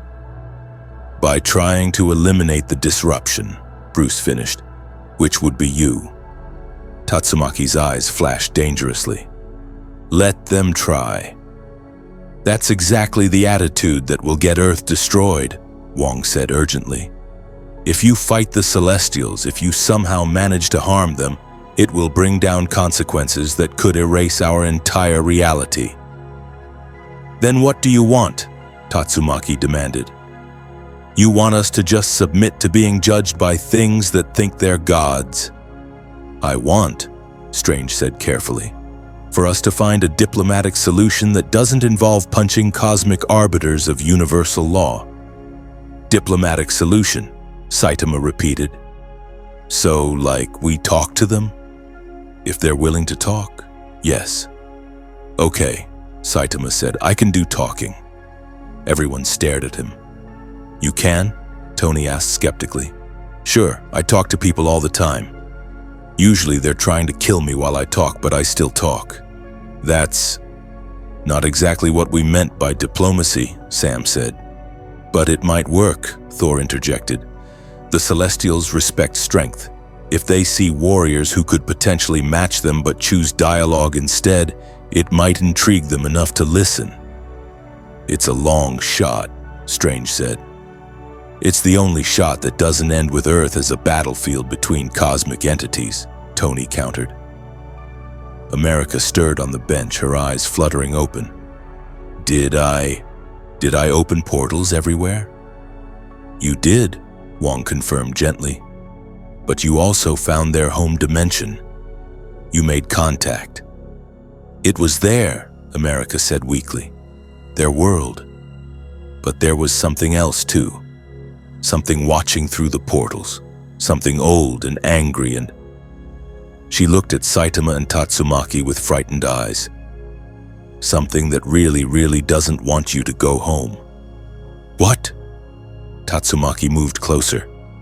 What do you mean doesn't want us to go home? I felt it. A presence, existing across dimensions, actively working to keep the portal from stabilizing. Like it wants you stranded here. Why? Saitama asked. I don't know, America said. But it's powerful. Really powerful. And it's connected to... She frowned, trying to remember. To someone called He Who Remains. Or maybe Kang. The timelines were all tangled around it. Strange and Tony exchanged looks. Kang is actively sabotaging their return, Strange said. That means he doesn't just want to eliminate them. He wants them stranded here specifically. As weapons, Rhodey suggested. Keep them on Earth, provoke them into fighting cosmic threats, use them as unwitting soldiers? Or as bait, Bruce said quietly. Draw every major cosmic entity to Earth, watch them exhaust themselves fighting Saitama and Tatsumaki, then sweep in and conquer what's left. That's horrifying, Peter said. That's strategic, Tony corrected. And if Kang is thinking that far ahead, we're in more trouble than we thought. Saitama had been listening to all of this with growing frustration. So this Kang person is preventing us from going home because he wants to use us? Potentially, yes. And the Celestials are coming to judge Earth because we're too strong. That's the basic situation. And everyone keeps talking about cosmic balance and consequences and strategies. Saitama's voice remained calm, but there was an edge to it that made everyone pay attention. You know what? I'm tired of complicated. I'm tired of plans and politics and cosmic entities thinking they get to decide what happens. He stood up, carefully setting his eggs aside. When the Celestials come tomorrow, I'll talk to them. I'll explain that Earth has heroes protecting it, and those heroes don't need to be judged by anyone. And if they don't want to listen, he met Strange's eyes, then I'll make them listen. And if that triggers a cosmic war, Strange asked quietly, then I'll end the war, Saitama said simply. Because that's what heroes do. We solve problems. Your way is with magic and diplomacy and strategy. My way is simpler. I'm really strong, and I use that strength to protect people. If cosmic entities have a problem with that, they can take it up with me. The room was silent for a long moment. Then Thor stood, raising Stormbreaker. I stand with you, Bald Warrior. If the Celestials seek to judge us, let them face warriors who refuse to bow. Thor, that's not... Strange began. No, he's right, Sam interrupted. We've been dancing around this since they arrived. Yes, they're powerful. Yes, they create complications, but they're also heroes who've saved lives twice since getting here. If the Celestials want to judge Earth, they should judge what we actually are, a species that doesn't give up even when facing gods. I concur, Rhodey added. We've been treating this like a problem to be managed. Maybe it's time we treated it like what it is, a test, and we don't fail tests. Tony looked around the room, seeing the determination on his teammates' faces, and sighed. Jarvis, make a note. The next time someone from another dimension shows up, we're establishing ground rules before they start inspiring everyone to punch cosmic entities. Noted, sir. But, Tony continued, his faceplate sliding back to reveal a slight smile, if we're going to do this, we do it smart. Saitama, Tatsumaki, you're our heavy hitters, but you follow our tactical coordination. We've been doing this hero thing in this universe for a while. We know how to minimize collateral damage and maximize effectiveness. Fine, Tatsumaki agreed grudgingly. But if your tactics involve too much waiting around, I'm doing things my way. That's fair, Tony admitted. Strange stepped forward, his expression grave but determined. Then we have 36 hours to prepare. Wong, contact the Eternals. We need to know everything about celestial judgment protocols. Tony, coordinate with Sword and the Guardians. If this goes wrong, we need evacuation plans. Sam, get the ground teams ready for potential cosmic conflict. Thor, reach out to New Asgard. We might need Valkyrie and the Asgardian forces. And me? Peter asked. You, Strange said with a slight smile. Make sure Saitama's eggs get refrigerated. We're going to need him at full strength, and apparently that requires a good omelet. Everyone laughed, the tension finally breaking. As the group dispersed to prepare, Saitama looked out the sanctum's window at the New York skyline. Tomorrow, beings that judged entire civilizations would arrive. After that, a time-traveling conqueror who'd already calculated his victory. But right now, he was just a hero in a strange universe, trying to get home and trying to help people along the way. He'd faced worse odds before. Probably. Maybe. Actually, thinking about it, this might be the most complicated situation he'd ever been in. Hey, Tatsumaki, he said. What? Do you think we'll actually get to go home? She was quiet for a moment, then. We better. Because if we're stuck here forever, I'm holding you responsible. How is this my fault? Everything is your fault. That's just how it works. Saitama couldn't argue with that logic. The Celestials arrived exactly on schedule. At dawn, the sky above New York darkened as three massive figures descended from the void between stars. Each stood 2,000 feet tall, their bodies composed of cosmic energy contained within armor that had existed since the universe's birth. They moved with the terrible grace of entities that had witnessed galaxies form and die, that had judged countless civilizations across millions of years. Arisham the Judge descended first, his armor crimson and gold, 6 eyes blazing with light that could see through matter, time, and intent. To his left came Isan the Searcher, wielding a staff that pulsed with the Power Stone's signature, or something ancient enough to predate even the Infinity Stones. To his right, Nazar the Calculator, whose form constantly shifted through probability calculations, seeing every possible outcome of every possible action. They did not land. They hovered above the city, and their mere presence caused gravity to fluctuate, electronics to fail, and every human being within visual range to feel cosmic insignificance pressing down on their souls.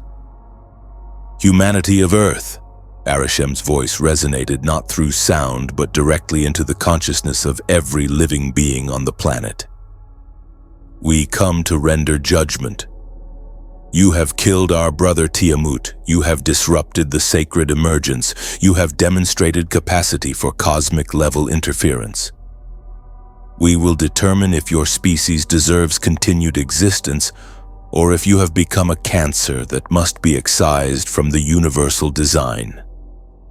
The Avengers compound had been preparing for this moment, but no amount of preparation could diminish the sheer weight of standing before beings who thought in eons and measured worth in cosmic significance. Tony stood in his most advanced armor, the Model 85 cobbled together from every piece of technology he could integrate in 36 hours. It wouldn't be enough. He knew it wouldn't be enough. But he wore it anyway because that's what you did when facing gods. You showed up with what you had. Beside him stood Thor, Stormbreaker crackling with the Odin force channeled through Asgardian will. Captain Marvel had returned from deep space, her binary form glowing with absorbed stellar energy. The Hulk stood ready. Bruce's consciousness merged with his rage in a balance that made him powerful without being uncontrollable. Doctor Strange floated in meditation, the Sanctum's power channeled through every defensive ward he could maintain simultaneously. And standing in front of them all, looking up at three cosmic entities with nothing but a yellow jumpsuit and a bored expression, was Saitama. Tatsumaki hovered beside him, psychic energy crackling around her in visible waves of green light. These are the judges? They're just big. They're celestials, Strange hissed urgently. Show some respect. They could erase Earth with a thought. So could I, Tatsumaki replied. What's your point? Arisham's six eyes focused on the gathered heroes and specifically on the two who radiated signatures his cosmic senses couldn't properly categorize. You harbor anomalies. Beings not of this reality, beings whose power scaling violates multiversal constants. This is concerning. There are guests, Carol Danvers said, her voice amplified to reach the Celestials.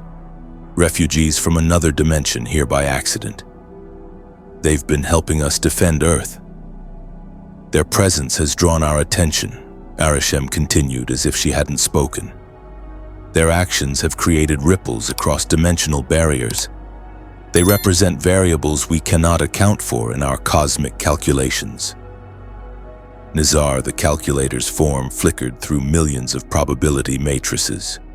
In 847-293 projected timelines, their continued presence results in multiversal destabilization. In 12-5-84 timelines, they successfully defend against Kang's conquest. In 3 timelines, they transcend physical existence entirely and become abstract concepts. In 1 timeline, the Celestial paused, its processing apparently unable to complete the calculation. Error. Timeline cannot be calculated, insufficient data, impossible parameters. See, Tony muttered to Strange. Even cosmic supercomputers can't predict them. Isan the Searcher raised his staff, energy gathering at its apex. We will examine them, determine their nature.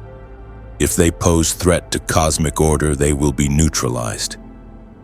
A beam of pure cosmic energy, the same force that had once destroyed an entire civilization in seconds during the Celestials' previous judgments, lanced down toward Saitama and Tatsumaki. Strange's shields flared. Carol tried to intercept. Thor raised Stormbreaker. Saitama didn't move.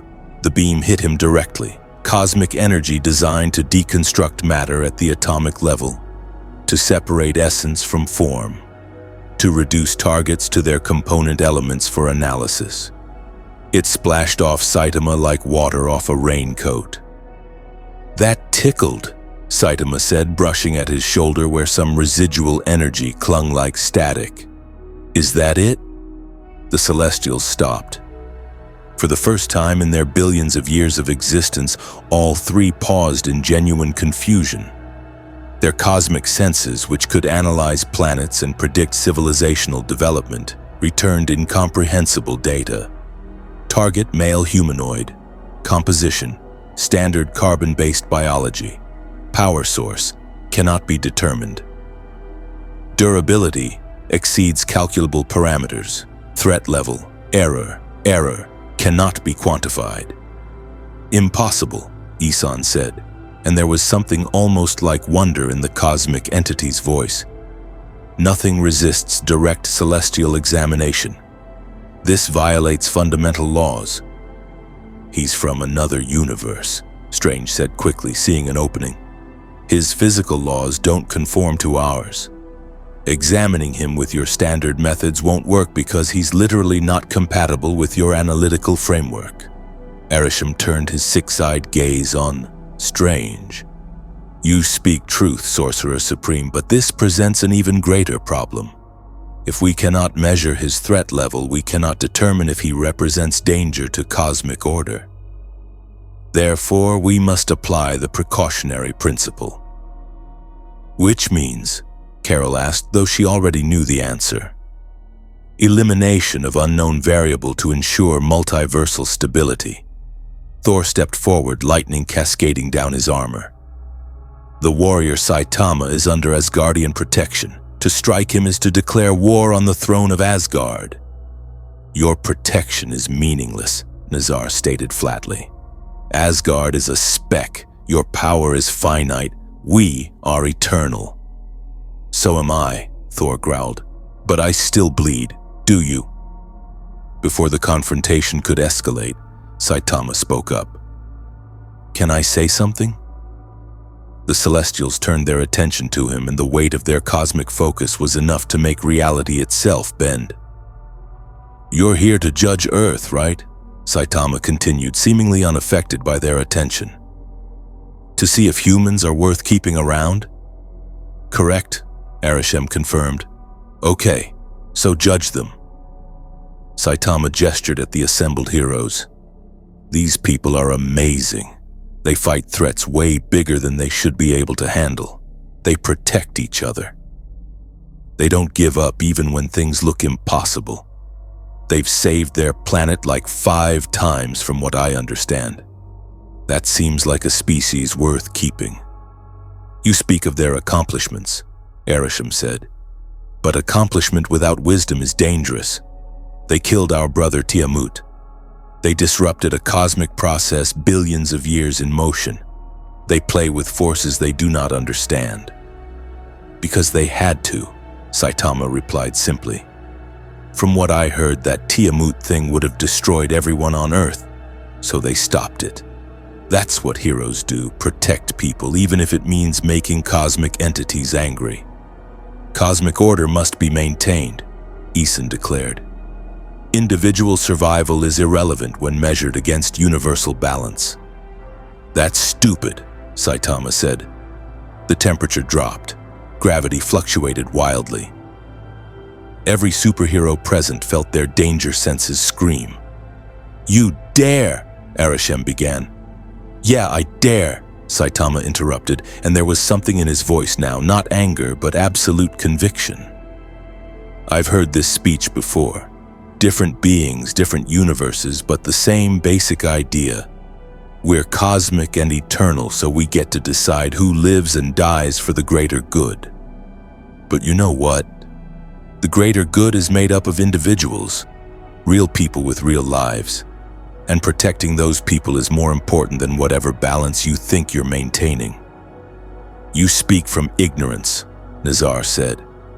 You do not comprehend the scope of our responsibility. We have cultivated intelligent life across billions of galaxies. We have guided evolution. We have prevented cosmic catastrophes you cannot even imagine. And Earth's heroes, Tatsumaki interjected, floating up to eye level with the massive entities, have saved their planet from threats you guys didn't even notice. Infinity Stones, Thanos, that whole snap thing where half of everything died. Where were you cosmic judges then? The snap was a temporary disruption, Erisham said. Its reversal maintained cosmic balance. We saw no need to intervene. Half the universe died. Carol's binary form flared brighter. Trillions of beings gone, and you call that a temporary disruption? Measured against cosmic timescales, yes. That's the problem, Saitama said. And now he was floating upward too. Not flying, just jumping with enough control to hover at the Celestial's eye level. You're so busy thinking about cosmic timescales and universal balance that you forget what really matters.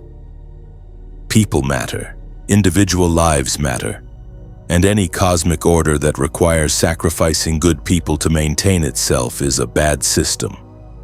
Isun's staff began to glow brighter. Your philosophy is childish and short-sighted. Maybe, Saitama agreed, but it's what I believe, and I'm really strong enough that I don't have to compromise what I believe just because cosmic entities disagree. Are you threatening us? Arisham's voice resonated with the power to shatter planets. No, Saitama said calmly. I'm telling you that if you decide Earth doesn't deserve to exist, I'm going to stop you. Not because I want to fight cosmic judges, not because I think I'm more important than universal balance, but because these people, he gestured at the heroes below, at the city beyond, at the planet itself, are worth protecting. And that's what heroes do. The three Celestials conferred in a language beyond human comprehension, probability matrices flowing between them at speeds that transcended time. They calculated outcomes, assessed threats, considered options. Finally, Arisham spoke. You present an unusual argument, not through wisdom or diplomatic negotiation, but through simple conviction backed by incalculable power.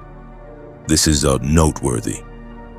We have analyzed 847,293 timelines, Nazar said. In those where we attempt to eliminate Earth due to your presence, 847,292 result in celestial casualties and multiversal destabilization far worse than your continued existence would cause. Only one timeline results in successful elimination, but that timeline requires resources that would compromise our duties elsewhere in the cosmos. So you're saying, Tony interjected, that it's not worth trying to kill us because it would cause more problems than it solves? Essentially, yes, Isun confirmed. The anomalies represent a calculated risk, allowing them temporary refuge while they seek to return to their origin dimension is the most efficient path forward. Temporary, Arisham emphasized. You two will return to your dimension as soon as possible. Your continued presence here warps probability fields and attracts unwanted attention from entities that even we would prefer to avoid confronting. Like Kang? Strange asked carefully. Kang the Conqueror is a multiversal threat, Arisham acknowledged. He exists outside normal time. We have observed his variance actions across countless realities. His interest in Earth has increased exponentially since your arrival. The six eyes focused on Saitama and Tatsumaki, and he is calculating strategies that involve using you as weapons against cosmic order itself. Let him try, Tatsumaki said coldly. You do not understand, Nazar said. Kang does not fight battles he can lose. If he moves against you, it means he has already determined his victory. He will not face you directly. He will manipulate causality, alter timelines, ensure you never existed in configurations that threaten him. How do you fight someone who controls time? Peter asked from below, his voice small against the cosmic conversation but still heard. You fight them, Saitama said, the same way you fight anyone. You find them and you punch them until they stop. That strategy will not work against Kang, Arisham said. He exists in all time simultaneously. Punching one version simply creates alternate timelines where he survives. Then I'll punch all the versions, Saitama replied with perfect seriousness. The Celestials were silent for a moment, apparently trying to calculate if that was actually possible given Saitama's demonstrated capabilities. Their probability matrices returned increasingly uncertain results. Regardless, Arisham finally said, our judgment is rendered. Earth is granted conditional survival. You have demonstrated sufficient cosmic awareness and defensive capability to warrant continued existence. However, the Celestial's voice grew grave. You harbor beings whose power we cannot quantify. This makes Earth a nexus point for multiversal attention. Other entities will come, some to test your defenses, some to recruit your strength, some to eliminate variables they cannot control. We've been dealing with that since 2012, Tony said. We're used to it. You have faced threats within your power range, Eason corrected. What comes next will be different. Entities that exist beyond physical law. Beings that predate the universe itself. Abstract concepts given form. You are no longer a primitive species learning to walk. You have announced yourselves as players in cosmic affairs. Is that bad? Bruce asked nervously. It is inevitable, Arishem said. The moment you harnessed infinity stones, you crossed a threshold. The moment you reversed the snap, you demonstrated power that cosmic entities recognize. And now, the moment you harbor beings who can harm even us. The six eyes blazed. You have become significant. So what do we do? Sam asked. Survive, Arishem said simply. Prove that Earth deserves its place among cosmic civilizations, protect your dimension, and send these anomalies home before their presence attracts attention you truly cannot survive. The three Celestials began to rise, their judgment delivered. Wait, Strange called out. You said other entities are watching. Can you tell us what's coming? Arishem paused, looking down at the assembled heroes with something that might have been respect. The Beyonders have taken notice, the Celestial said. The living tribunal observes with interest. The abstract entities, death, eternity, infinity, are aware of variables that could shift cosmic balance. And Kang. Arishem paused. Kang is already moving. He has sent an envoy. It arrives within the hour. An envoy? Carol asked. What kind of envoy? The kind that determines if you are worth conquering or simply erasing from causality. The Celestials rose higher, their forms beginning to shimmer as they prepared to return to the cosmos. Be wary, heroes of Earth. You have caught the attention of powers that make our judgment seem merciful by comparison. They vanished, leaving only displaced air and the lingering weight of cosmic scrutiny. For several seconds, nobody moved. The Celestials' judgment had been passed, but it felt less like a victory and more like being told you'd advance to a new level of danger. Well, Rhodey said finally, that could have gone worse. Could it have? Peter asked. They basically said congratulations on not being destroyed, but now everything in the multiverse wants to either recruit you or kill you. That's been our lives since New York, Tony said, his armor retracting. At least we're consistent. Thor landed heavily, Stormbreaker dissipating its lightning. I must admit, Bald One, you have a way with words. Few beings have ever spoken to Celestials with such directness. They were being unreasonable, Saitama said, descending back to ground level. Talking about cosmic balance like individual people don't matter. That's villain talk, not hero talk. And yet, Strange said thoughtfully, they listened. They calculated that fighting us would cost more than tolerating us. That's as close to a win as anyone gets with Celestials. What about this envoy? Tatsumaki asked. This Kang person is sending someone. Within the hour, Carol confirmed, checking sword communications. They're detecting a temporal anomaly forming over the Atlantic. Something's coming through time itself. Then we prepare, Sam said, stepping into the leadership role naturally. Tony, get every sensor online, strange, mystical detection at maximum. Carol, you're our heavy hitter if this goes bad. Thor, stay ready with Stormbreaker, everyone else. We know the drill, Bruce said, the green already fading from his skin. Defensive positions, evacuation protocols ready, and hope we can solve this with words before we need to solve it with force. What about us? Saitama asked. Sam considered for a moment. You're our wild cards. Kang can't predict you, which means you might be our only advantage. But that also makes you his primary targets. Good, Tatsumaki said. I'm tired of waiting around. If this Kang wants a fight, let's give him one. It's not that simple, Strange warned. Kang exists outside linear time. He's already fought this battle in 1,000 timelines. He knows our strategies, our capabilities, But he doesn't know us, Saitama interrupted. Right? He can't predict what we'll do because we're from outside his timeline calculations. Theoretically, yes, Strange admitted. But that just means he'll use different tactics, ones that don't rely on prediction. Like what?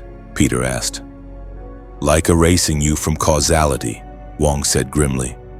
Kang has weapons that don't just kill you. They make it so you never existed in the first place. Your past, your future, every choice you ever made. All gone. Retroactively erased from the timeline. That sounds bad, Saitama observed. It's the worst, Tony confirmed. Because if he succeeds, we won't even remember you existed to mourn you. Tatsumaki's psychic energy flared. Let him try. I've fought people who could warp reality, manipulate minds, control time. If this Kang thinks he can erase me, he's welcome to attempt it. Your confidence is admirable, Strange said. But be careful. Kang the Conqueror earned his title by conquering entire timelines. He's not someone to underestimate. Neither are we, Saitama said simply.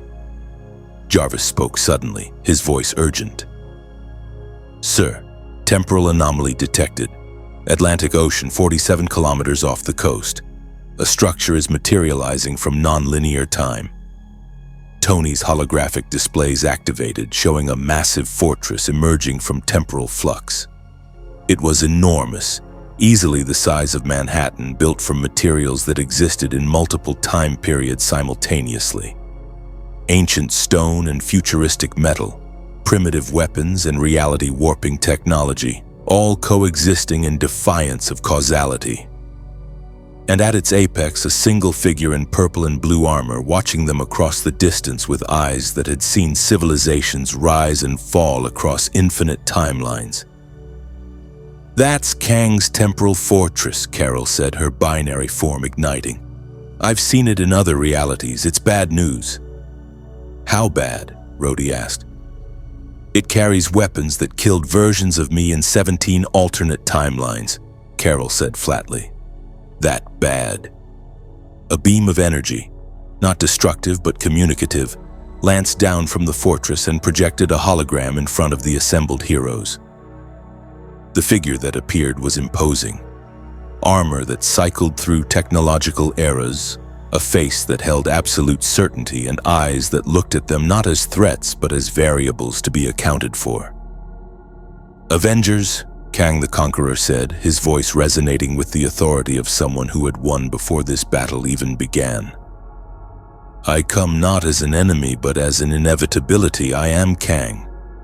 I conquer timelines, and yours, his gaze fixed on Saitama and Tatsumaki, has become significant due to variables I cannot properly calculate. This intrigues me. We're not interested in your interest, Sam said firmly. You misunderstand, Kang replied. I'm not asking for your cooperation. I'm informing you of what will happen. In 847 timelines, I have already conquered your reality. In 93, you successfully resist. In 12, the battle destroys Earth entirely, and in 1, he paused, something almost like curiosity entering his expression. In 1 timeline, these 2 anomalies defeat me in a way I cannot predict or prevent. That timeline is a paradox. It shouldn't exist, and yet, he gestured at Saitama and Tatsumaki. Here you stand, proof that unpredictable variables can exist. So what do you want? Tony demanded. I want to test them, Kang said simply. To understand the nature of power that breaks my calculations. And if they survive my test. The Conqueror smiled, and it was not a pleasant expression. Then I will know whether to avoid your timeline entirely or to dedicate every resource across all timelines to ensuring your erasure." "And if we refuse?" Tatsumaki asked. "Then I take the pragmatic route," Kang said. "I erase Earth from this timeline, collapsing it into the quantum realm where it ceases to pose computational problems. Your choice is simple. Submit to my test or watch your planet die." The hologram vanished. The temporal fortress hummed with power, weapons that could rewrite reality charging with ominous purpose. And every hero present realized simultaneously, the Celestials had been a warm-up. This was the real threat. The temporal fortress hung over the Atlantic like a monument to inevitability, its architecture cycling through eras, Egyptian obelisks morphing into Roman columns, becoming Gothic spires, transforming into sleek chrome towers, all existing simultaneously in defiance of linear time. Energy signatures pulsed across its surface in patterns that made shield sensors report errors, unable to classify technology that existed in past, present, and future concurrently. "Jarvis, analysis," Tony demanded, his suit's sensors working overtime. "Sir, the fortress operates on temporal displacement principles. It's technically not here. It exists in a state of quantum temporal superposition. Conventional weapons would phase through it.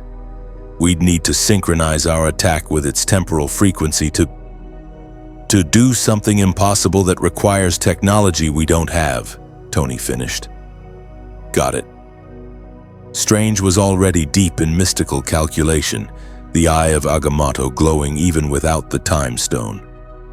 He's anchored the fortress to multiple time streams. If we attack one temporal instance, he simply shifts to another. It's designed to be impregnable. "Nothing's impregnable," Carol said, binary energy crackling around her. "I've destroyed Kree warships that were supposed to be indestructible." "Those operated in normal space-time," Wong countered. "This exists outside causality. Even your power might not." The fortress pulsed, and suddenly the sky split open. Not physically, reality itself tore, and through the rifts came something that made every hero's blood run cold. Armies. Kree warriors in formation, Chitauri by the thousands, Ultron drones in perfect synchronization, even what looked like Hydra forces with advanced weapons. But these weren't the enemies they remembered. These were variants pulled from timelines where they'd won, where they'd conquered, where they'd perfected their art of destruction. "He's pulling forces from across the multiverse," Bruce said, his skin greening despite his attempts at control. "Armies from timelines where Earth fell." "How many?" Sam asked, wings deploying. "I'm detecting signature matches from 47 different timelines," Jarvis reported. "Conservative estimate 100,000 hostile combatants. All of them experienced, all of them victorious in their own realities." "That's impossible to fight," Peter said, his spider sense screaming so loudly he could barely think. "Even with all of us, we don't fight them," Strange said suddenly, his eyes snapping open. "That's not Kang's test. Look, they're not moving. They're staged. This is theater." He was right. The armies hovered in formation around the fortress, weapons ready but not firing, an overwhelming display of force held in perfect stasis. Another holographic projection materialized, Kang's form appearing at ground level this time, walking between the assembled heroes as if physically present. "Perceptive sorcerer," Kang said approvingly. "Yes, this is theater. I could conquer Earth with these forces. I have conquered Earth with these forces in 847 separate timelines. But that's not what interests me today." He stopped directly in front of Saitama and Tatsumaki. "You two. You're the variables, the computational anomalies. In every simulation I run, you introduce chaos into my perfect calculations." "Good," Tatsumaki said coldly. "Is it?" Kang tilted his head. "Chaos is inefficient. Unpredictability wastes resources. In my conquered timelines, everything operates according to optimal parameters. No war, no suffering, no uncertainty, just perfect order imposed across all of time. That sounds like a prison, Saitama said. That sounds like peace, Kang corrected. But you represent something I cannot account for. Power without technological origin, strength without measurable limit. You break my models. He began pacing, his holographic form passing through heroes like mist. So I've designed a test, not to conquer you but to understand you. To see if you're truly unpredictable or if you're simply operating on principles I haven't yet calculated. What kind of test? Thor demanded, Stormbreaker crackling. Simple, Kang said. I will send one opponent, one warrior pulled from the timelines enhanced with my technology optimized for combat efficiency. If your anomalies defeat this champion, I will withdraw from your timeline entirely. If they fail, his smile was cold, then I will know their limits, and I will incorporate that data into my conquest algorithms. Either way, I gain valuable information. And if we refuse to participate in your experiment, Carol asked, energy building around her fists. Then I collapse this timeline into quantum foam, Kang said casually. Approximately 8.2 billion casualties across your planet, instantaneous and painless. I lose some interesting data but maintain efficiency. Your choice. You're bluffing, Tony said. If you could do that, you would have already. Would I? Kang's hologram turned to face Stark. Anthony Edward Stark, born May 29, 1970 in Manhattan. Became Iron Man on March 3, 2009 in Afghanistan. Died April 27, 2023, wielding the Infinity Stones to defeat Thanos.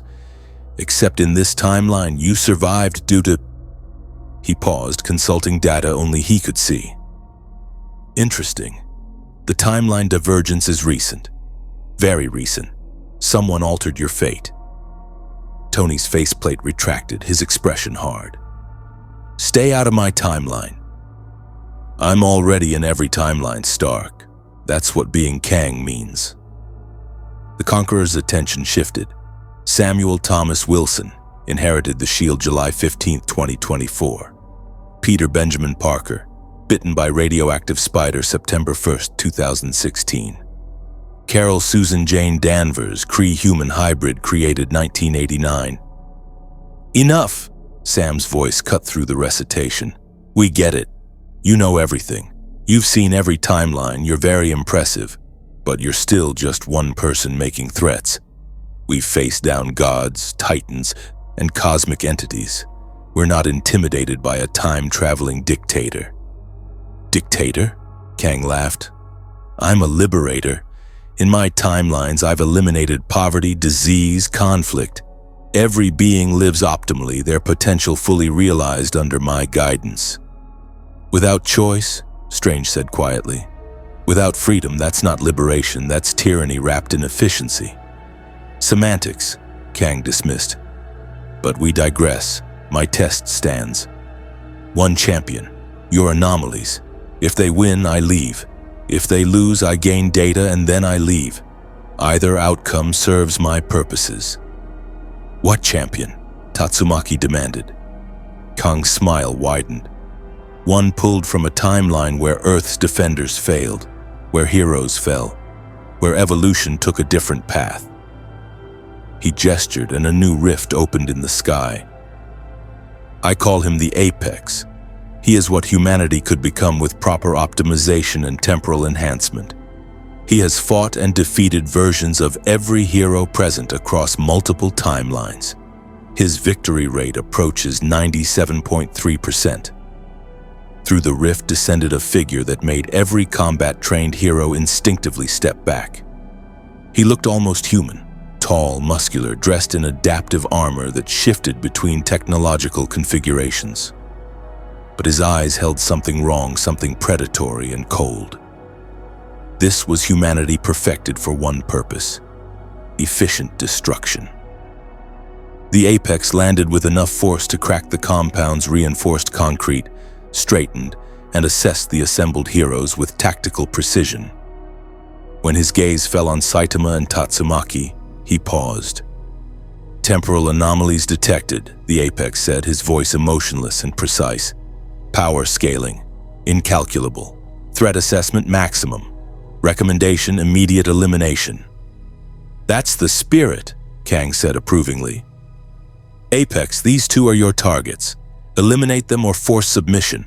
All other combatants are designated non-threats. Ignore unless they interfere." "Understood." The Apex's armor rippled, weapon systems activating across its surface. "Beginning combat protocols." "Wait!" Strange stepped forward, mystical shields forming. "We haven't agreed to—" The apex moved. He crossed the 50 meters between them in a fraction of a second, faster than most eyes could track. His fist, enhanced with temporal acceleration technology that let him punch multiple times across different moments simultaneously, drove toward Saitama's face with enough force to level buildings. Saitama caught it between his thumb and forefinger. "Rude," Saitama observed. "We were still talking." The apex's other fist came around, followed by kicks, elbow strikes, knee strikes, a combination attack that existed across 17 different temporal positions simultaneously.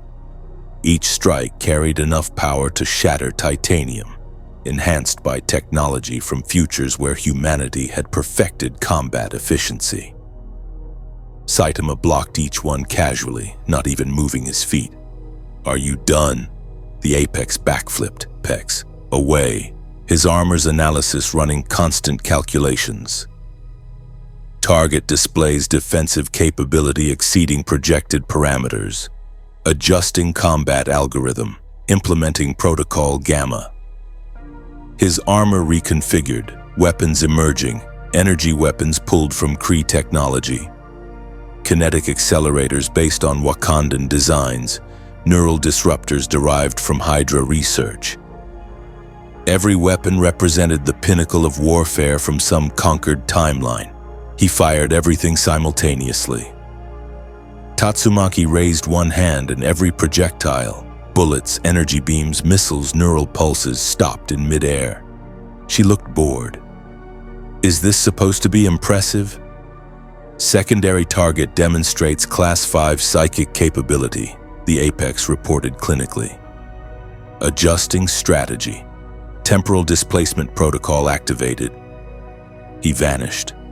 Not invisibility, actual temporal displacement, shifting himself 3 seconds into the past to attack before the heroes could perceive the threat. It was a technique that had killed hundreds of heroes across conquered timelines, eliminating them before they could mount defense. Tatsumaki sensed him anyway. Her psychic power didn't operate on normal perception. It read probability, intention, the shape of space itself. She didn't need to see him to know exactly where he would be. Her telekinesis seized him mid-temporal shift, yanking him back into present time and holding him suspended in the air. "Nice trick," she said. "Too bad it won't work on someone who can sense you across probability fields." The apex struggled, his armor straining against her psychic grip.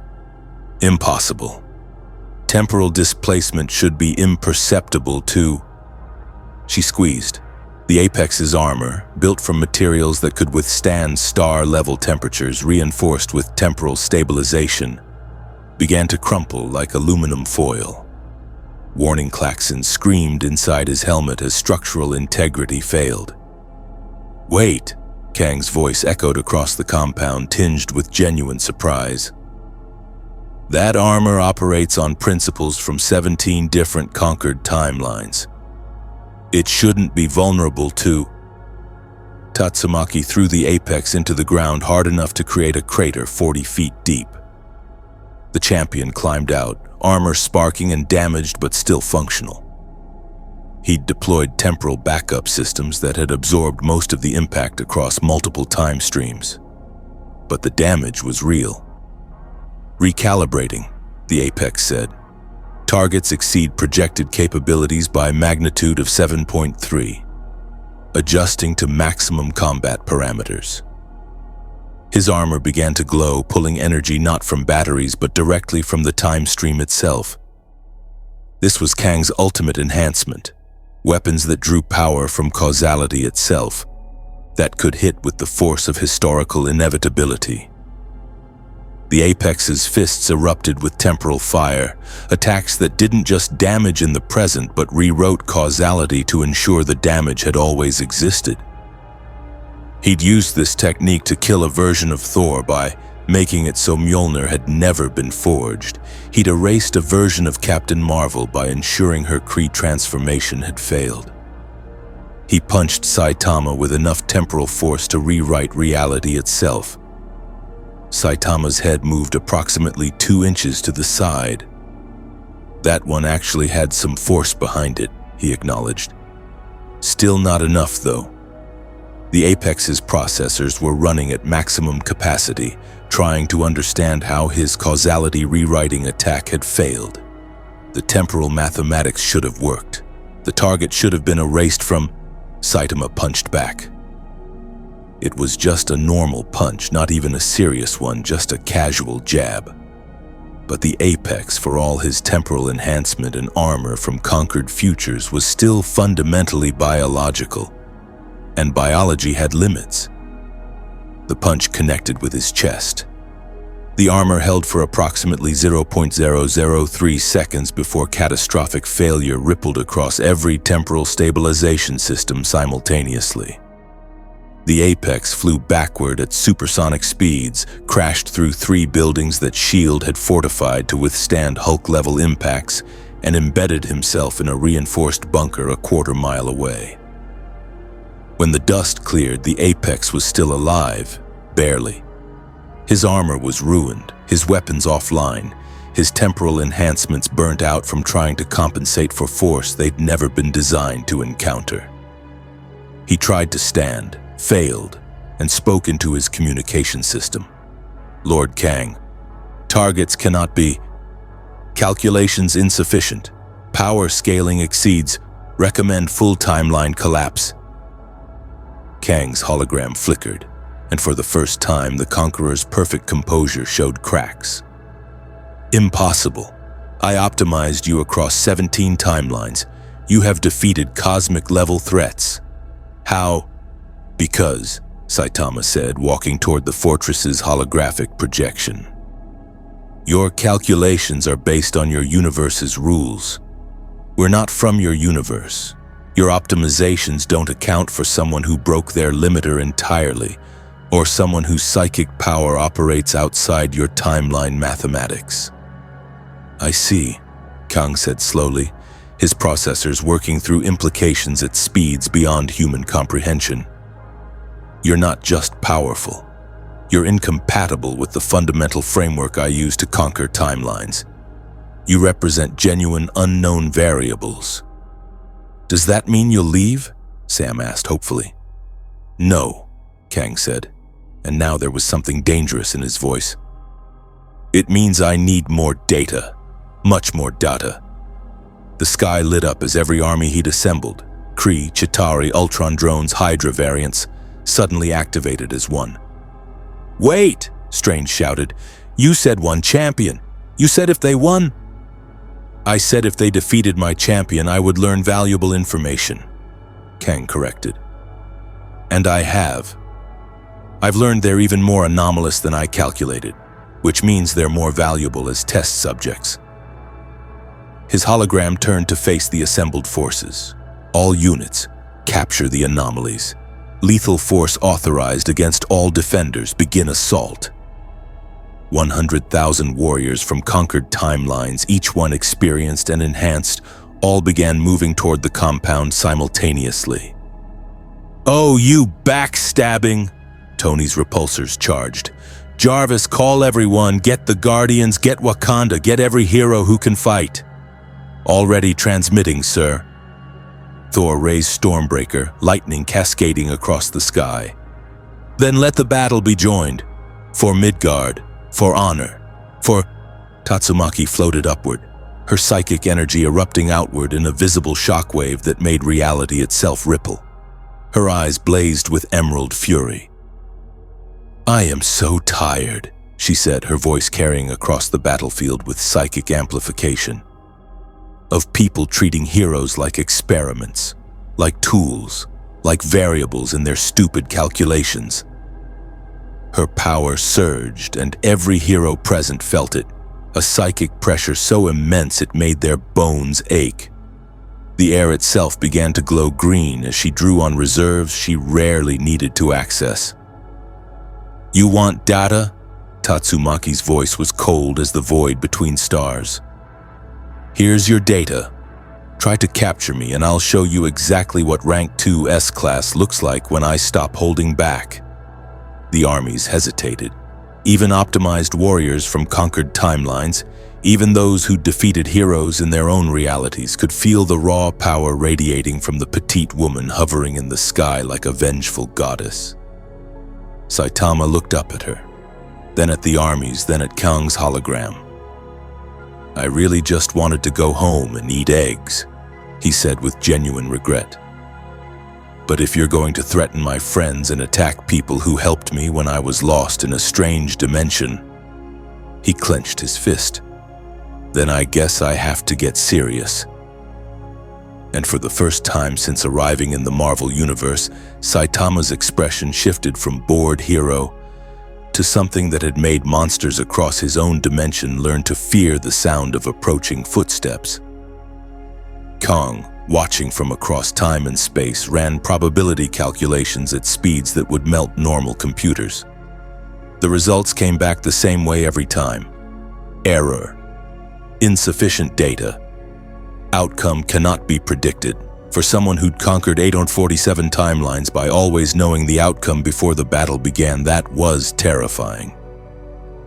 "Perhaps," Kang said slowly, "I should reconsider this approach."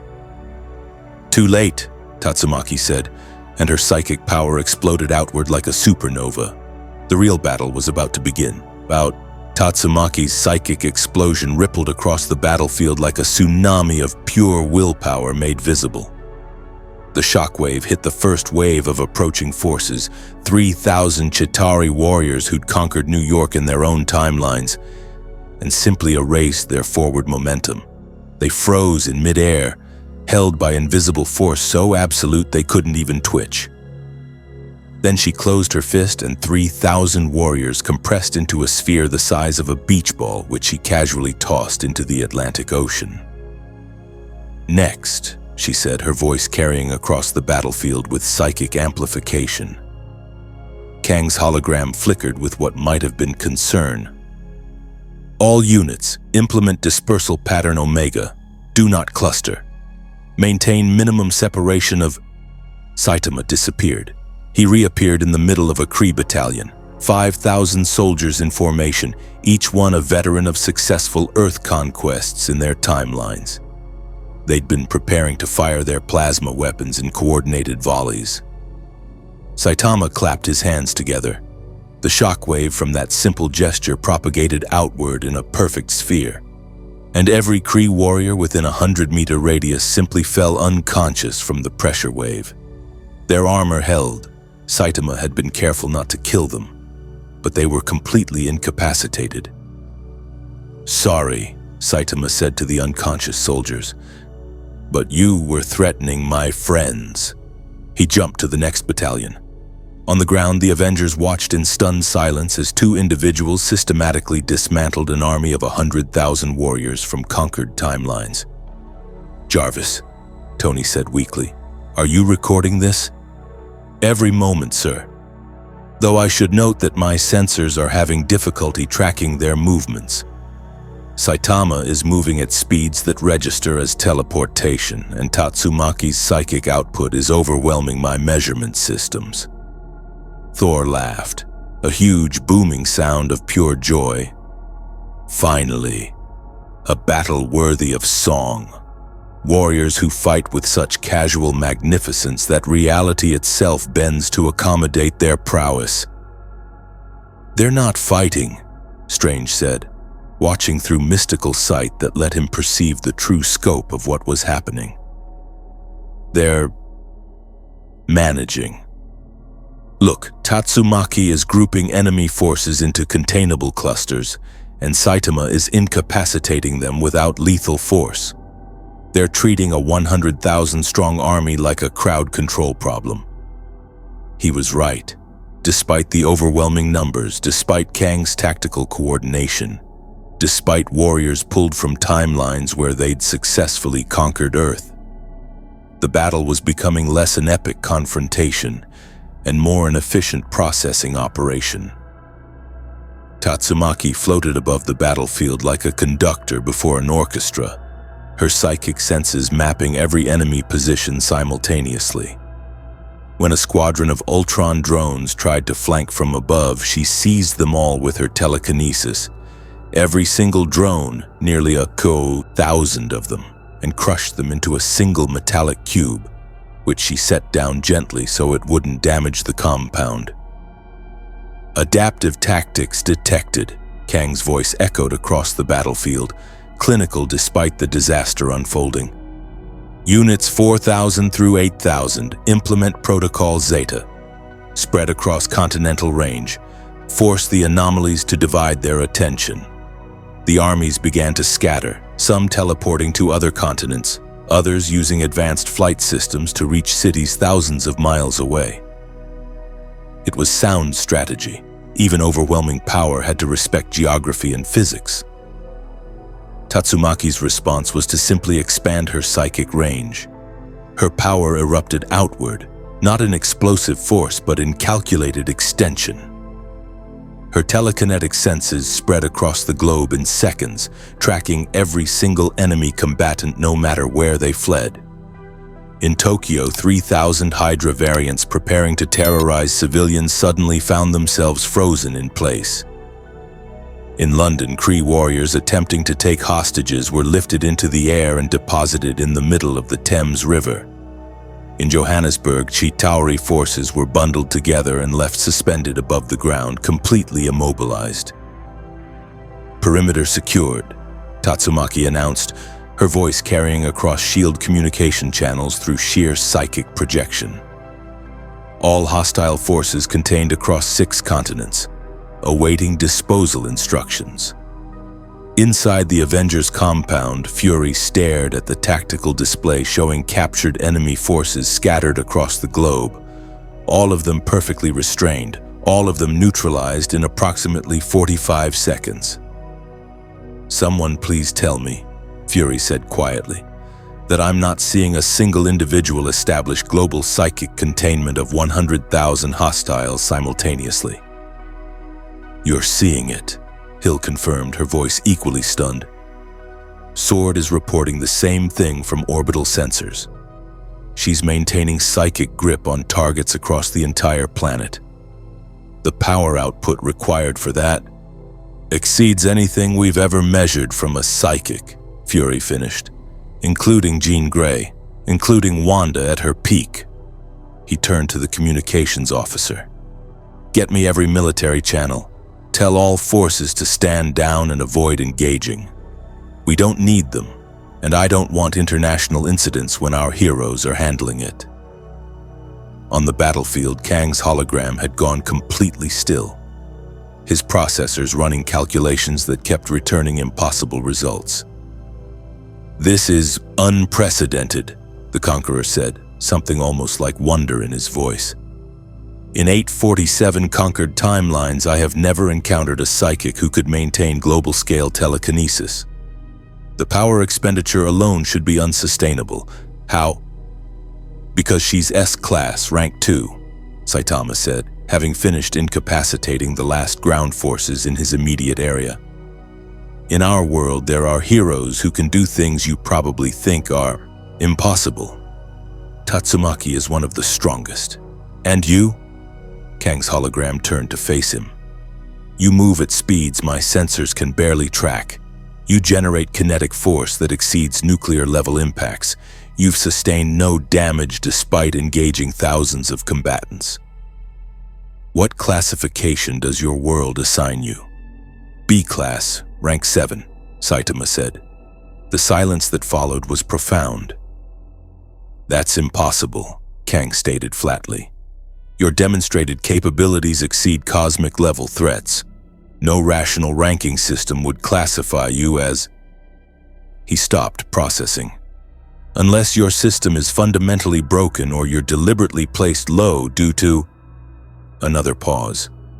Political reasons? Bureaucratic incompetence? I don't test well, Saitama said with a shrug, and I miss a lot of meetings. Kang stared at him, or rather the hologram stared, which meant across multiple timelines Kang was simultaneously staring while trying to recalculate everything he thought he understood about power scaling. You're telling me, Kang said slowly, that in your dimension there are heroes ranked above you? 6 of them in S-class, Saitama confirmed.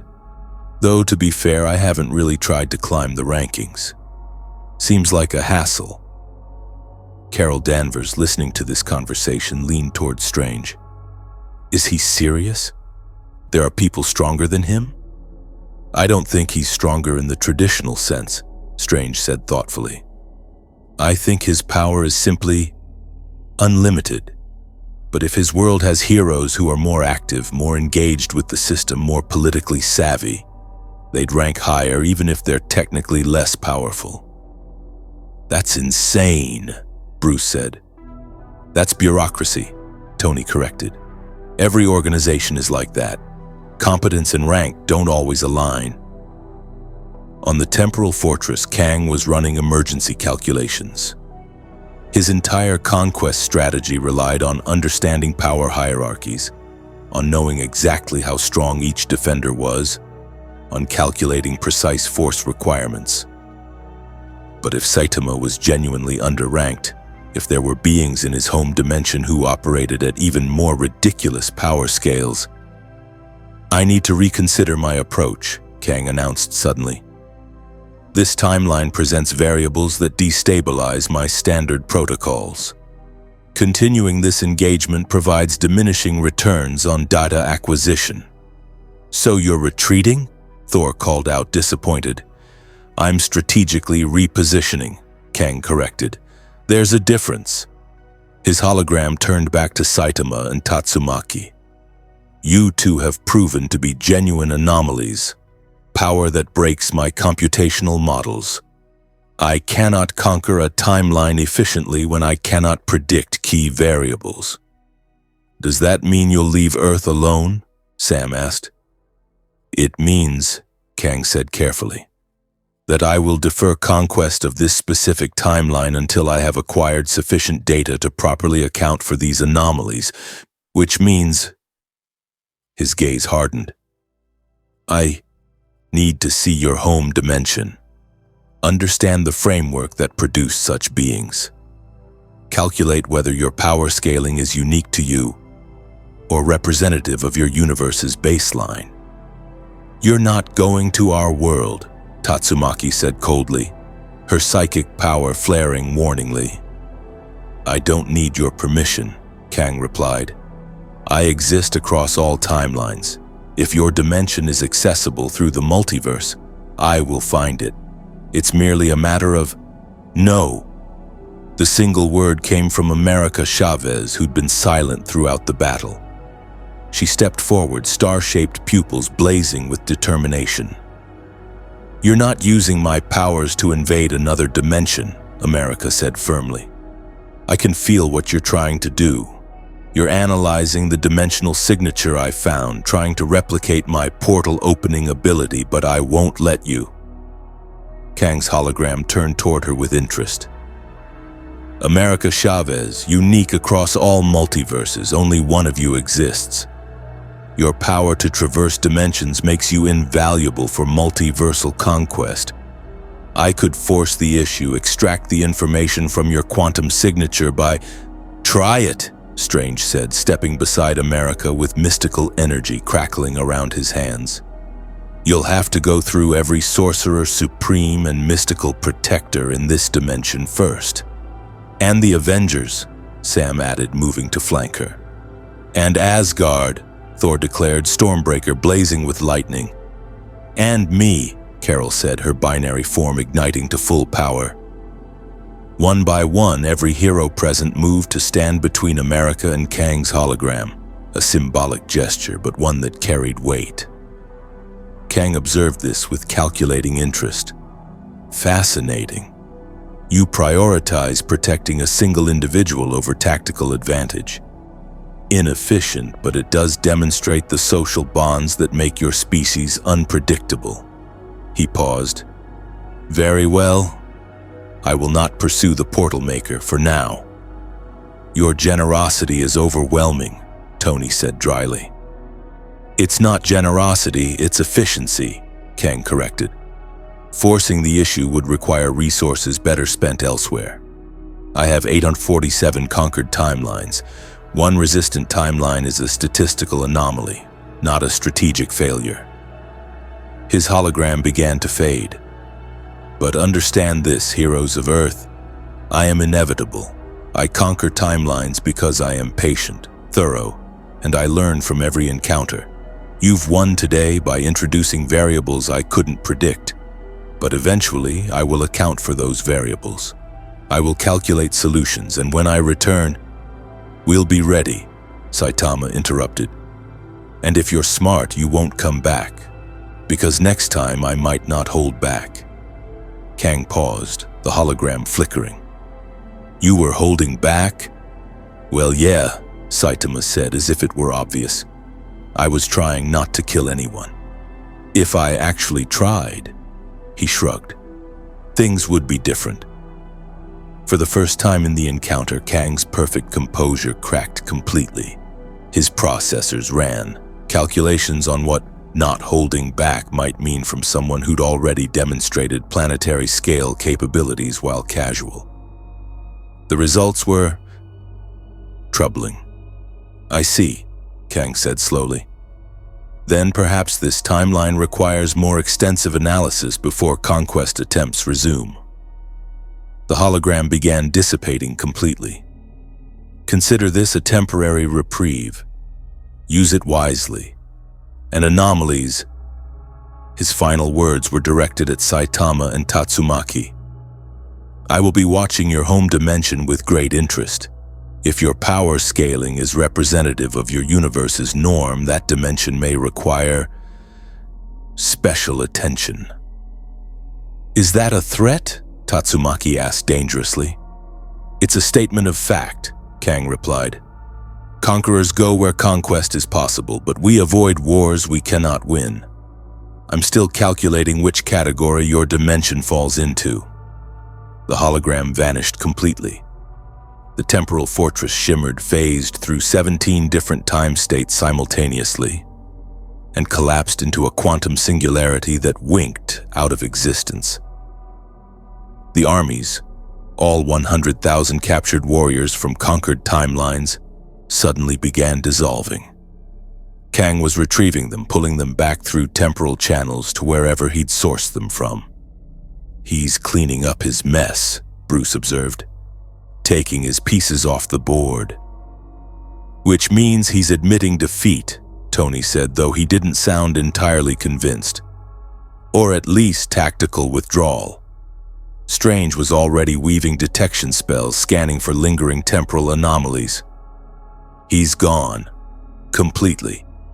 No temporal anchors, no observation points, nothing. He's withdrawn from this timeline entirely. For now, Wong added ominously. He said himself he's patient. He'll be back when he thinks he can win. Thor laughed, the tension breaking. Let him come. We have faced conquerors before and sent them fleeing. Today we have added Kang to that list. We didn't really fight him, Peter pointed out. Saitama and Tatsumaki did all the heavy lifting. We just kind of stood here looking threatening. To be fair, Sam said, what else could we have done? They neutralized 100,000 hostiles in under 2 minutes. By the time we could have engaged, the battle was over. Tatsumaki descended from the sky, her psychic energy finally retracting.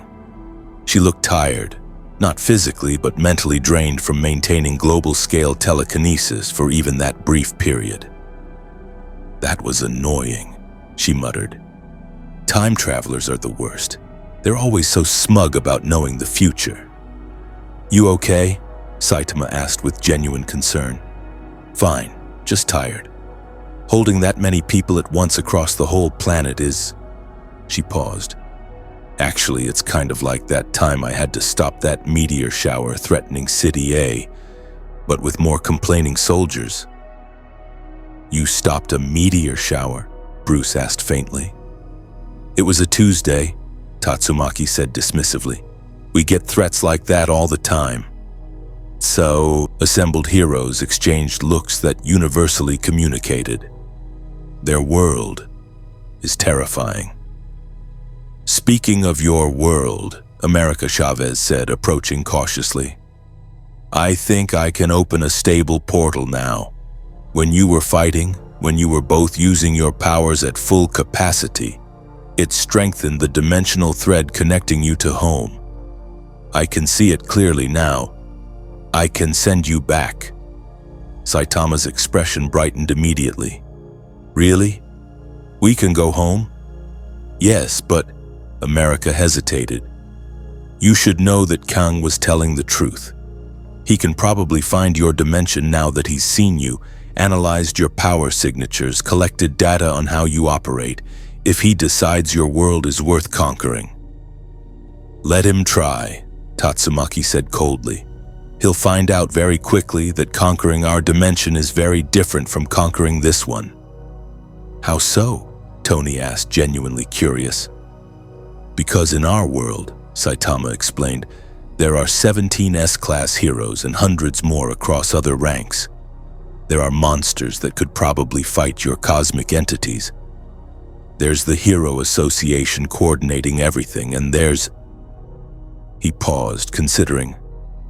Well, there are people much scarier than me. More scary than someone who can punch through dimensional barriers? Carol asked skeptically. Tatsumaki mentioned someone named Blast, Strange said. S-Class rank 1. You said he handles threats that could end humanity? When he shows up, yeah, Saitama confirmed. But he's usually dealing with problems in other dimensions or something. He's hard to find. And King, Tatsumaki added with an odd expression. Supposedly the strongest man on Earth. 7 S-Class heroes couldn't defeat him in a simulation. Is King stronger than you? Thor asked Saitama. Saitama looked uncomfortable. King's complicated. He's got this reputation for being unstoppable, and everyone believes it so. So he benefits from a psychological advantage, Bruce interpreted. Even if his actual capabilities are unknown, the belief in his power makes him effective. Something like that, Saitama agreed, though there was something in his tone that suggested the situation was even more complicated than that. Fury had been listening to all of this with growing concern. So you're telling me that Kang might try to conquer a dimension filled with hundreds of individuals with S-Class capabilities, multiple beings who could potentially match cosmic entities and organizational structures specifically designed to handle extinction-level threats? Pretty much, Tatsumaki confirmed. Good, Fury said with grim satisfaction. Maybe he'll get himself killed trying. We should send them back soon, Strange said. The longer they stay here, the more attention they attract. The Celestials have judged us. Kang has withdrawn. But there are other entities watching. The Beyonders, abstract concepts, things that even I don't fully understand. If those take interest, then Earth becomes a battlefield for cosmic forces, Tony finished. Yeah, we got that lecture. America, how soon can you open the portal? Right now, if they're ready, America said, her hands beginning to glow with star-shaped energy. I can see their home clearly now. City Z, their Earth, their dimension. I can put them exactly where they were when they left. Saitama looked at Tatsumaki. Ready to go home? I've been ready since we got here, she replied. Let's go before another cosmic entity shows up wanting to judge us. But before America could open the portal, Peter Parker spoke up. Wait. Before you go, I just want to say thank you. You saved New York from the Chitauri. You saved Sokovia from monsters and dimensional entities. You helped us fight Kang's armies. You did all of that even though you were just trying to get home. That's what real heroes do. The kid's right, Tony added, his faceplate retracting. You didn't have to help. You could have demanded we send you home immediately and let us deal with our own problems. But you stuck around. You fought beside us. That means something. Thor stepped forward, placing a hand on Saitama's shoulder, gently this time, having learned that casual Asgardian gestures could be misinterpreted. In Asgard, we recognize true warriors when we see them. You fight with honor, with strength, and with compassion for those weaker than yourselves. That is the mark of genuine heroes. If ever you need aid, if ever your dimension faces threats beyond even your capabilities, call upon Thor Odinson, and I shall cross dimensions to fight beside you. Same goes for the Avengers, Sam said. If Kang or anyone else tries to invade your world, we'll find a way to help. Interdimensional assistance goes both ways. Saitama looked genuinely touched by the sentiment. Thanks, really. You guys are pretty good heroes too, for a dimension that seems really complicated and political. High praise, Tony said dryly, but he was smiling. Tatsumaki crossed her arms, trying to maintain her aloof demeanor, but there was a slight softening in her expression. You're not completely incompetent. For a world that ranks heroes based on fame instead of actual capability. Also high praise in its own way, Carol observed. Strange stepped forward, mystical energy swirling around his hands. Before you go, take this. He conjured a small crystal glowing with amber light. It's a dimensional anchor. If you ever need to contact this dimension, channel energy into it, and it will send a signal to the Sanctum Sanctorum. We'll find a way to establish communication. Why would we need to contact you? Tatsumaki asked suspiciously. Because Kang is curious about your dimension now, Strange said seriously. And curiosity from a multiversal conqueror is dangerous. If he shows up in your world, you might need allies who've dealt with him before. We can handle Kang, Tatsumaki said confidently. Probably, Strange agreed. But there's no harm in having backup. Saitama accepted the crystal, tucking it carefully into his glove. Thanks, I'll keep it safe. America Chavez stepped into the center of the group, her power building. Okay, everyone ready? This is going to open a big portal, big enough for both of you to go through comfortably. She punched the air, and reality screamed.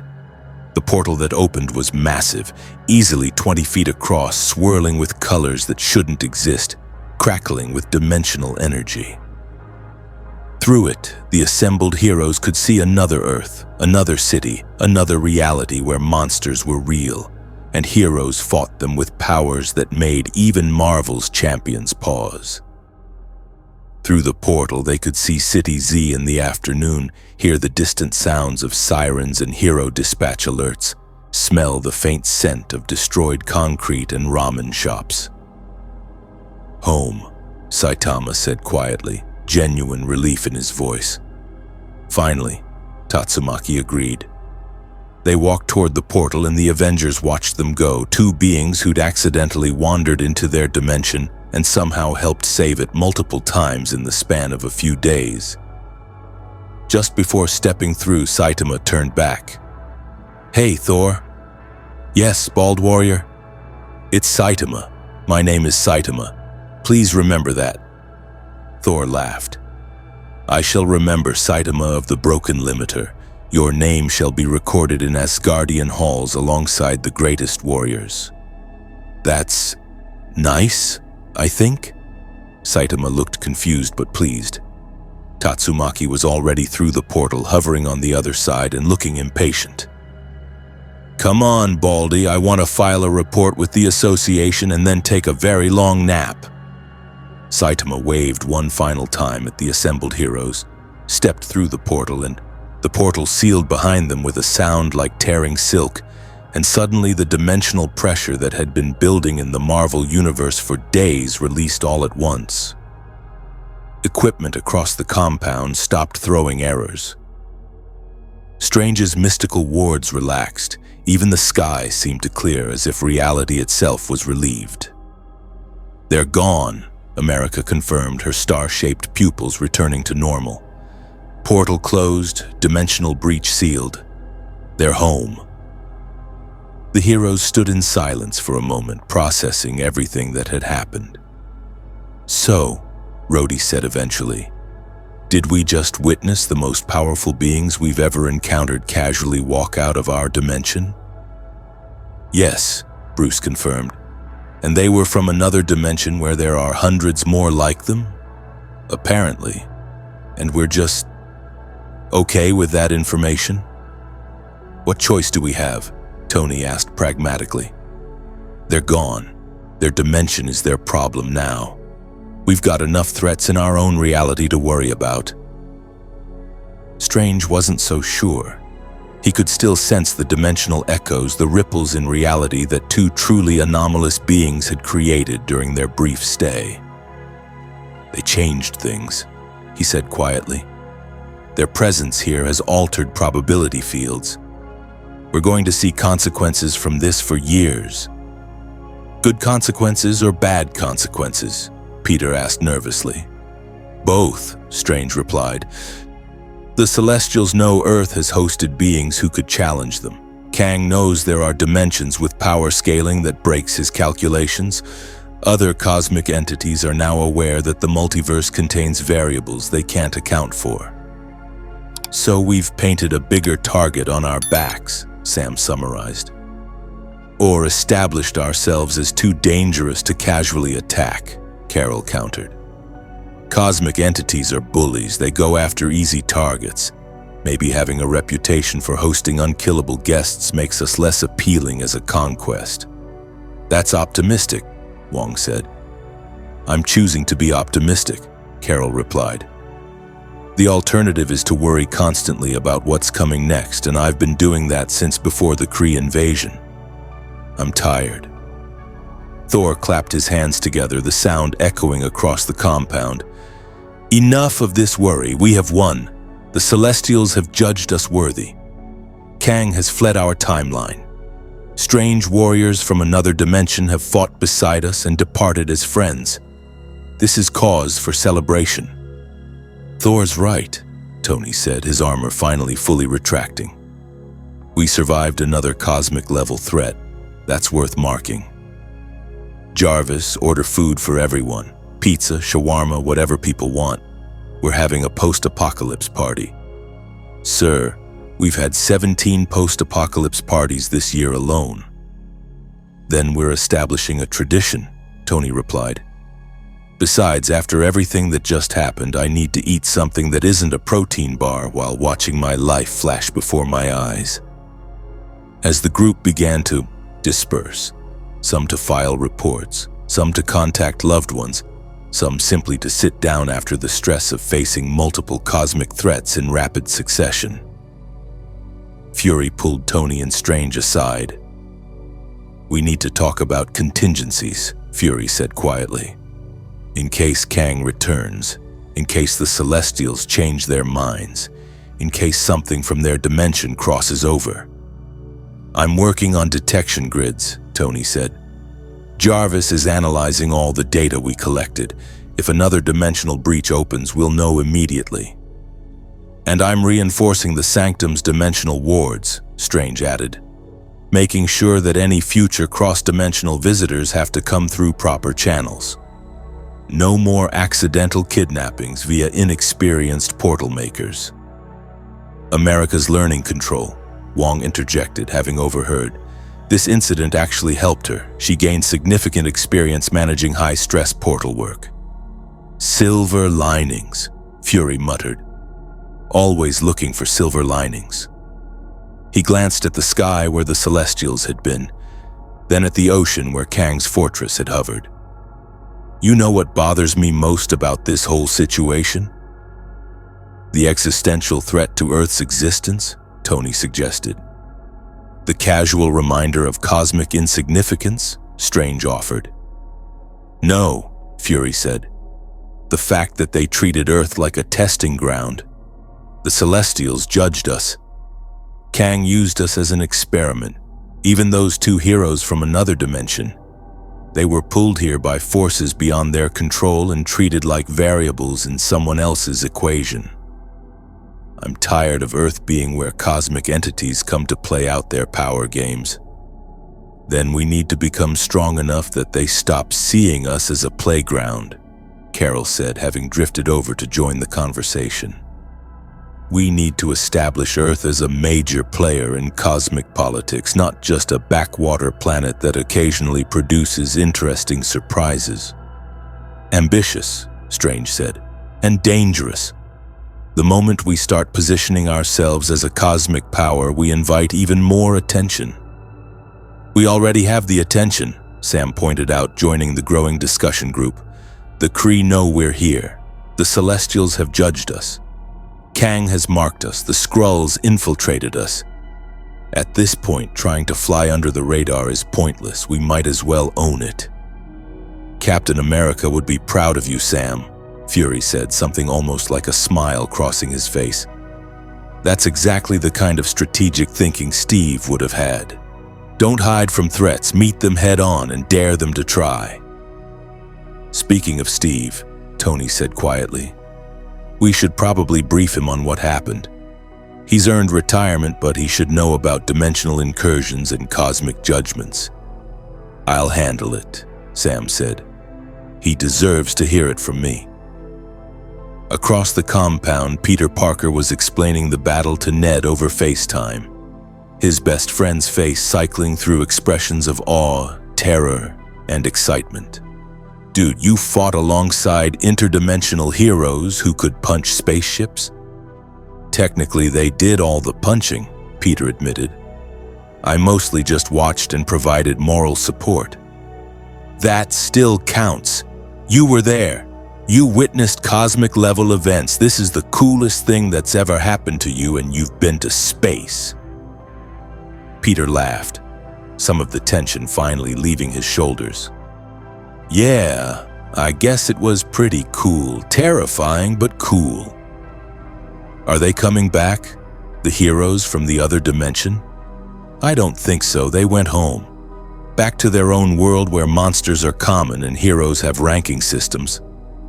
Peter paused, which is kind of sad, actually. I would have liked to get to know them better. Maybe learn how they stay so calm during impossible situations. Maybe they're just used to it, Ned suggested. Like if you fight extinction-level threats every week, eventually it becomes normal. That's a depressing thought. But realistic, Ned countered.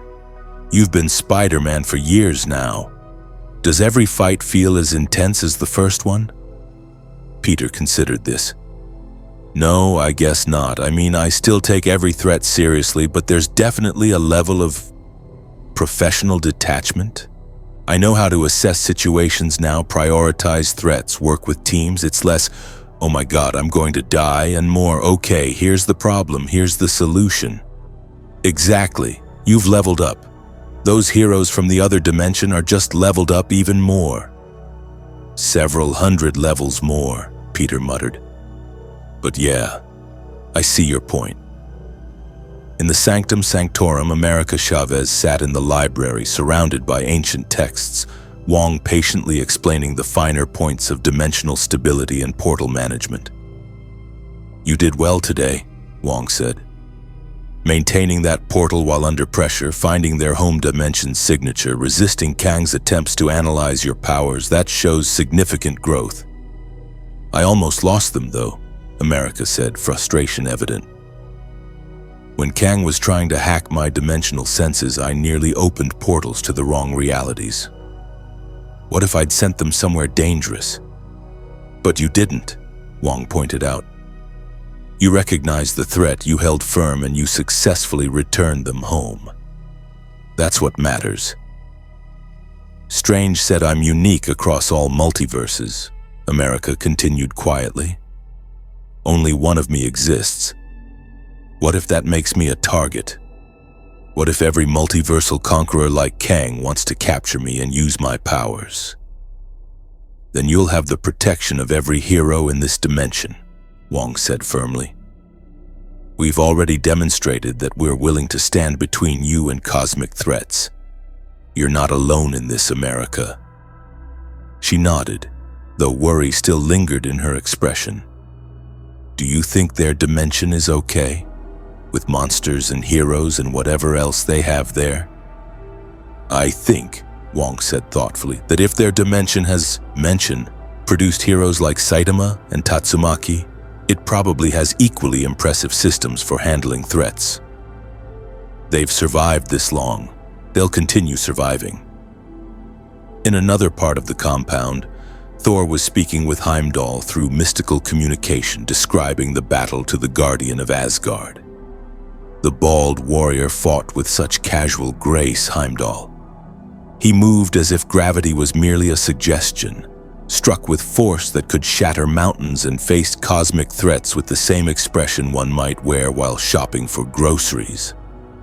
Heimdall's voice resonated back across dimensions. And the female, the one called Tornado of Terror? A psychic of such tremendous power that she held an entire planet's worth of enemies simultaneously. Her control was absolute, her strength boundless. Thor paused. I must admit, Heimdall, I have not felt such joy in battle for many years. Fighting alongside warriors so powerful that victory was assured reminded me of the old days when Father and I would campaign across the 9 realms. You miss those times, Heimdall observed. I do, Thor admitted. But I have found new purpose here on Midgard, fighting beside heroes who may not match my strength but match my courage.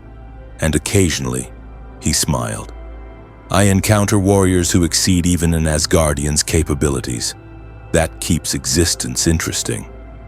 In the medical bay, Bruce Banner was running final tests on blood samples that had been collected during the battle, not from Saitama or Tatsumaki, but from the apex warrior and the various defeated soldiers.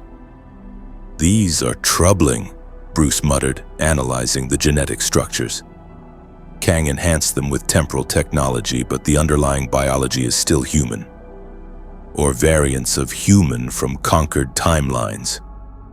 Which means theoretically this enhancement technology could be applied to... Don't even think about it, Tony's voice interrupted through the lab's speakers. Whatever you're considering, whatever enhancement tech you think we could reverse engineer from Kang's warriors, don't. We've seen what happens when we try to use captured enemy technology. It never ends well. I wasn't going to use it, Bruce protested. I was just noting that the potential exists, that Kang has access to enhancement methods that could theoretically elevate baseline humans to superhuman levels across multiple parameters. Which makes him even more dangerous, Tony agreed. Because it means his armies aren't just numerous, they're optimized. Every soldier he deploys is likely enhanced to the maximum degree his technology allows. And he has thousands of timelines to draw resources from, Bruce finished grimly.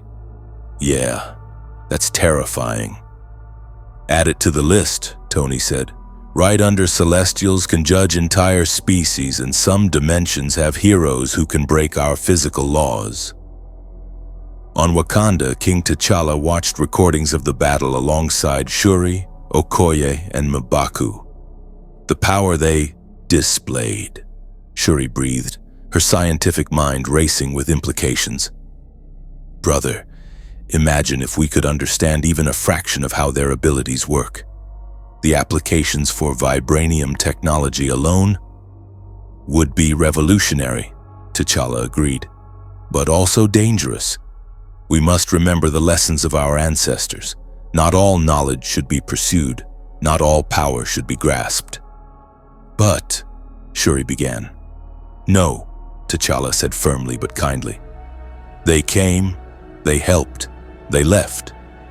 We will honor their aid by respecting their privacy and not attempting to weaponize analysis of their abilities." Okoye nodded approvingly. "Wise counsel, my king. Wakanda is strong enough without chasing the powers of interdimensional visitors." "Besides," M'Baku rumbled, "did you see what the small angry one did to those Kree battalions? Anyone who can crumple metal warriors like paper is not someone whose secrets we should be attempting to steal."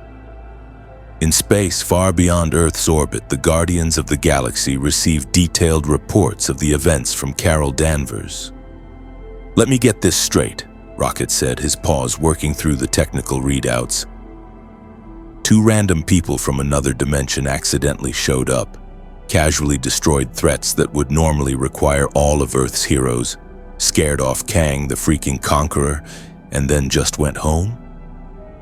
"That's the summary, yes," Carol's transmission confirmed.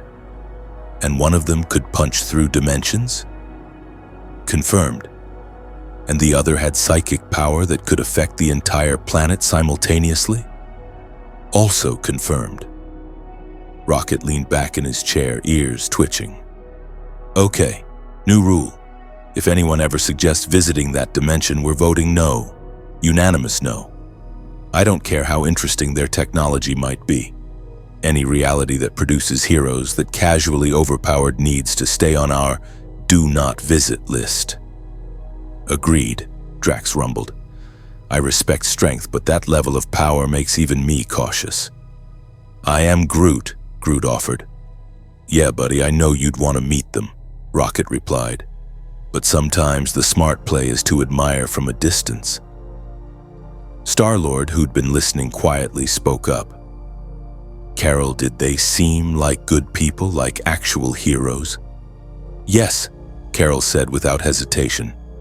"Genuinely heroic. They protected civilians, minimized casualties, and showed restraint even when dealing with armies. If anything, they seemed frustrated by how complicated everything in our dimension is compared to theirs." "Complicated how?" Gamora asked.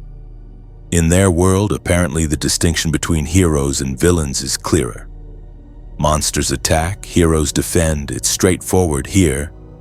Carol sighed. "We have political conflicts, moral gray areas, heroes fighting heroes, complex cosmic politics. They found it exhausting." "Can't blame them," Peter admitted. "I find it exhausting too sometimes." Back on Earth, in a small apartment in Queens that Tony Stark had provided, Saitama and Tatsumaki's brief presence had left lasting effects no one had fully anticipated. The dimensional echo of their power had subtly altered probability fields across the entire planet. Nothing dramatic, no reality warping or causality violations, but small things. Lucky coincidences happening slightly more often. Dangerous situations resolving slightly more favorably. As if their presence, their fundamental nature as heroes who refuse to lose, had imprinted something on the Marvel Universe itself. Strange would eventually notice this and study it extensively, but for now, it was simply a gentle reminder that some beings were so fundamentally powerful that their very existence changed the nature of reality around them. In the Hero Association headquarters of City Z, in another dimension entirely, alarms blared as sensors detected two S-class heroes suddenly reappearing after a mysterious absence of several days. Saitama and Tatsumaki materialized in the middle of the street where they'd vanished, right back in the middle of the Monster Association battle they'd been fighting when America's accidental portal had pulled them away. The monsters they'd been fighting were still there, frozen in various states of attack, apparently having paused when their opponents had simply vanished mid-combat. "Oh," Saitama said, looking at the confused monsters. "Right. We were doing this." Tatsumaki's psychic power flared, and every monster in visual range was instantly crushed into spheres and launched into the upper atmosphere, where they'd burn up on re-entry. "Problem solved," she declared. Now I'm going to file a report, take a nap, and not think about cosmic judges or time-traveling conquerors for at least a week." "That sounds nice," Saitama agreed. He looked around at City Z, his city, his dimension, his normal, and felt relief wash over him. No celestials here, no Kang variants, just regular monsters and hero work. His phone buzzed. Gino's probably wondering where he'd been. In the Marvel Universe, life continued. Heroes went back to their normal routines of saving the world, fighting supervillains, and managing the increasingly complex landscape of cosmic politics. The Celestials' judgment had been passed. Kang had been repelled. Earth had survived another week. And somewhere in the dark dimension, Dormammu brooded over the being who had harmed it through pure physical force, something that should have been impossible. The entity plotted, calculated, and waited for opportunities. In the quantum realm, beings beyond normal perception noted Earth's continued existence and filed the information away in whatever passed for cosmic records in realities where time and space operated differently. In the space between dimensions, the Watcher observed and recorded everything, adding another entry to his infinite library of multiversal events.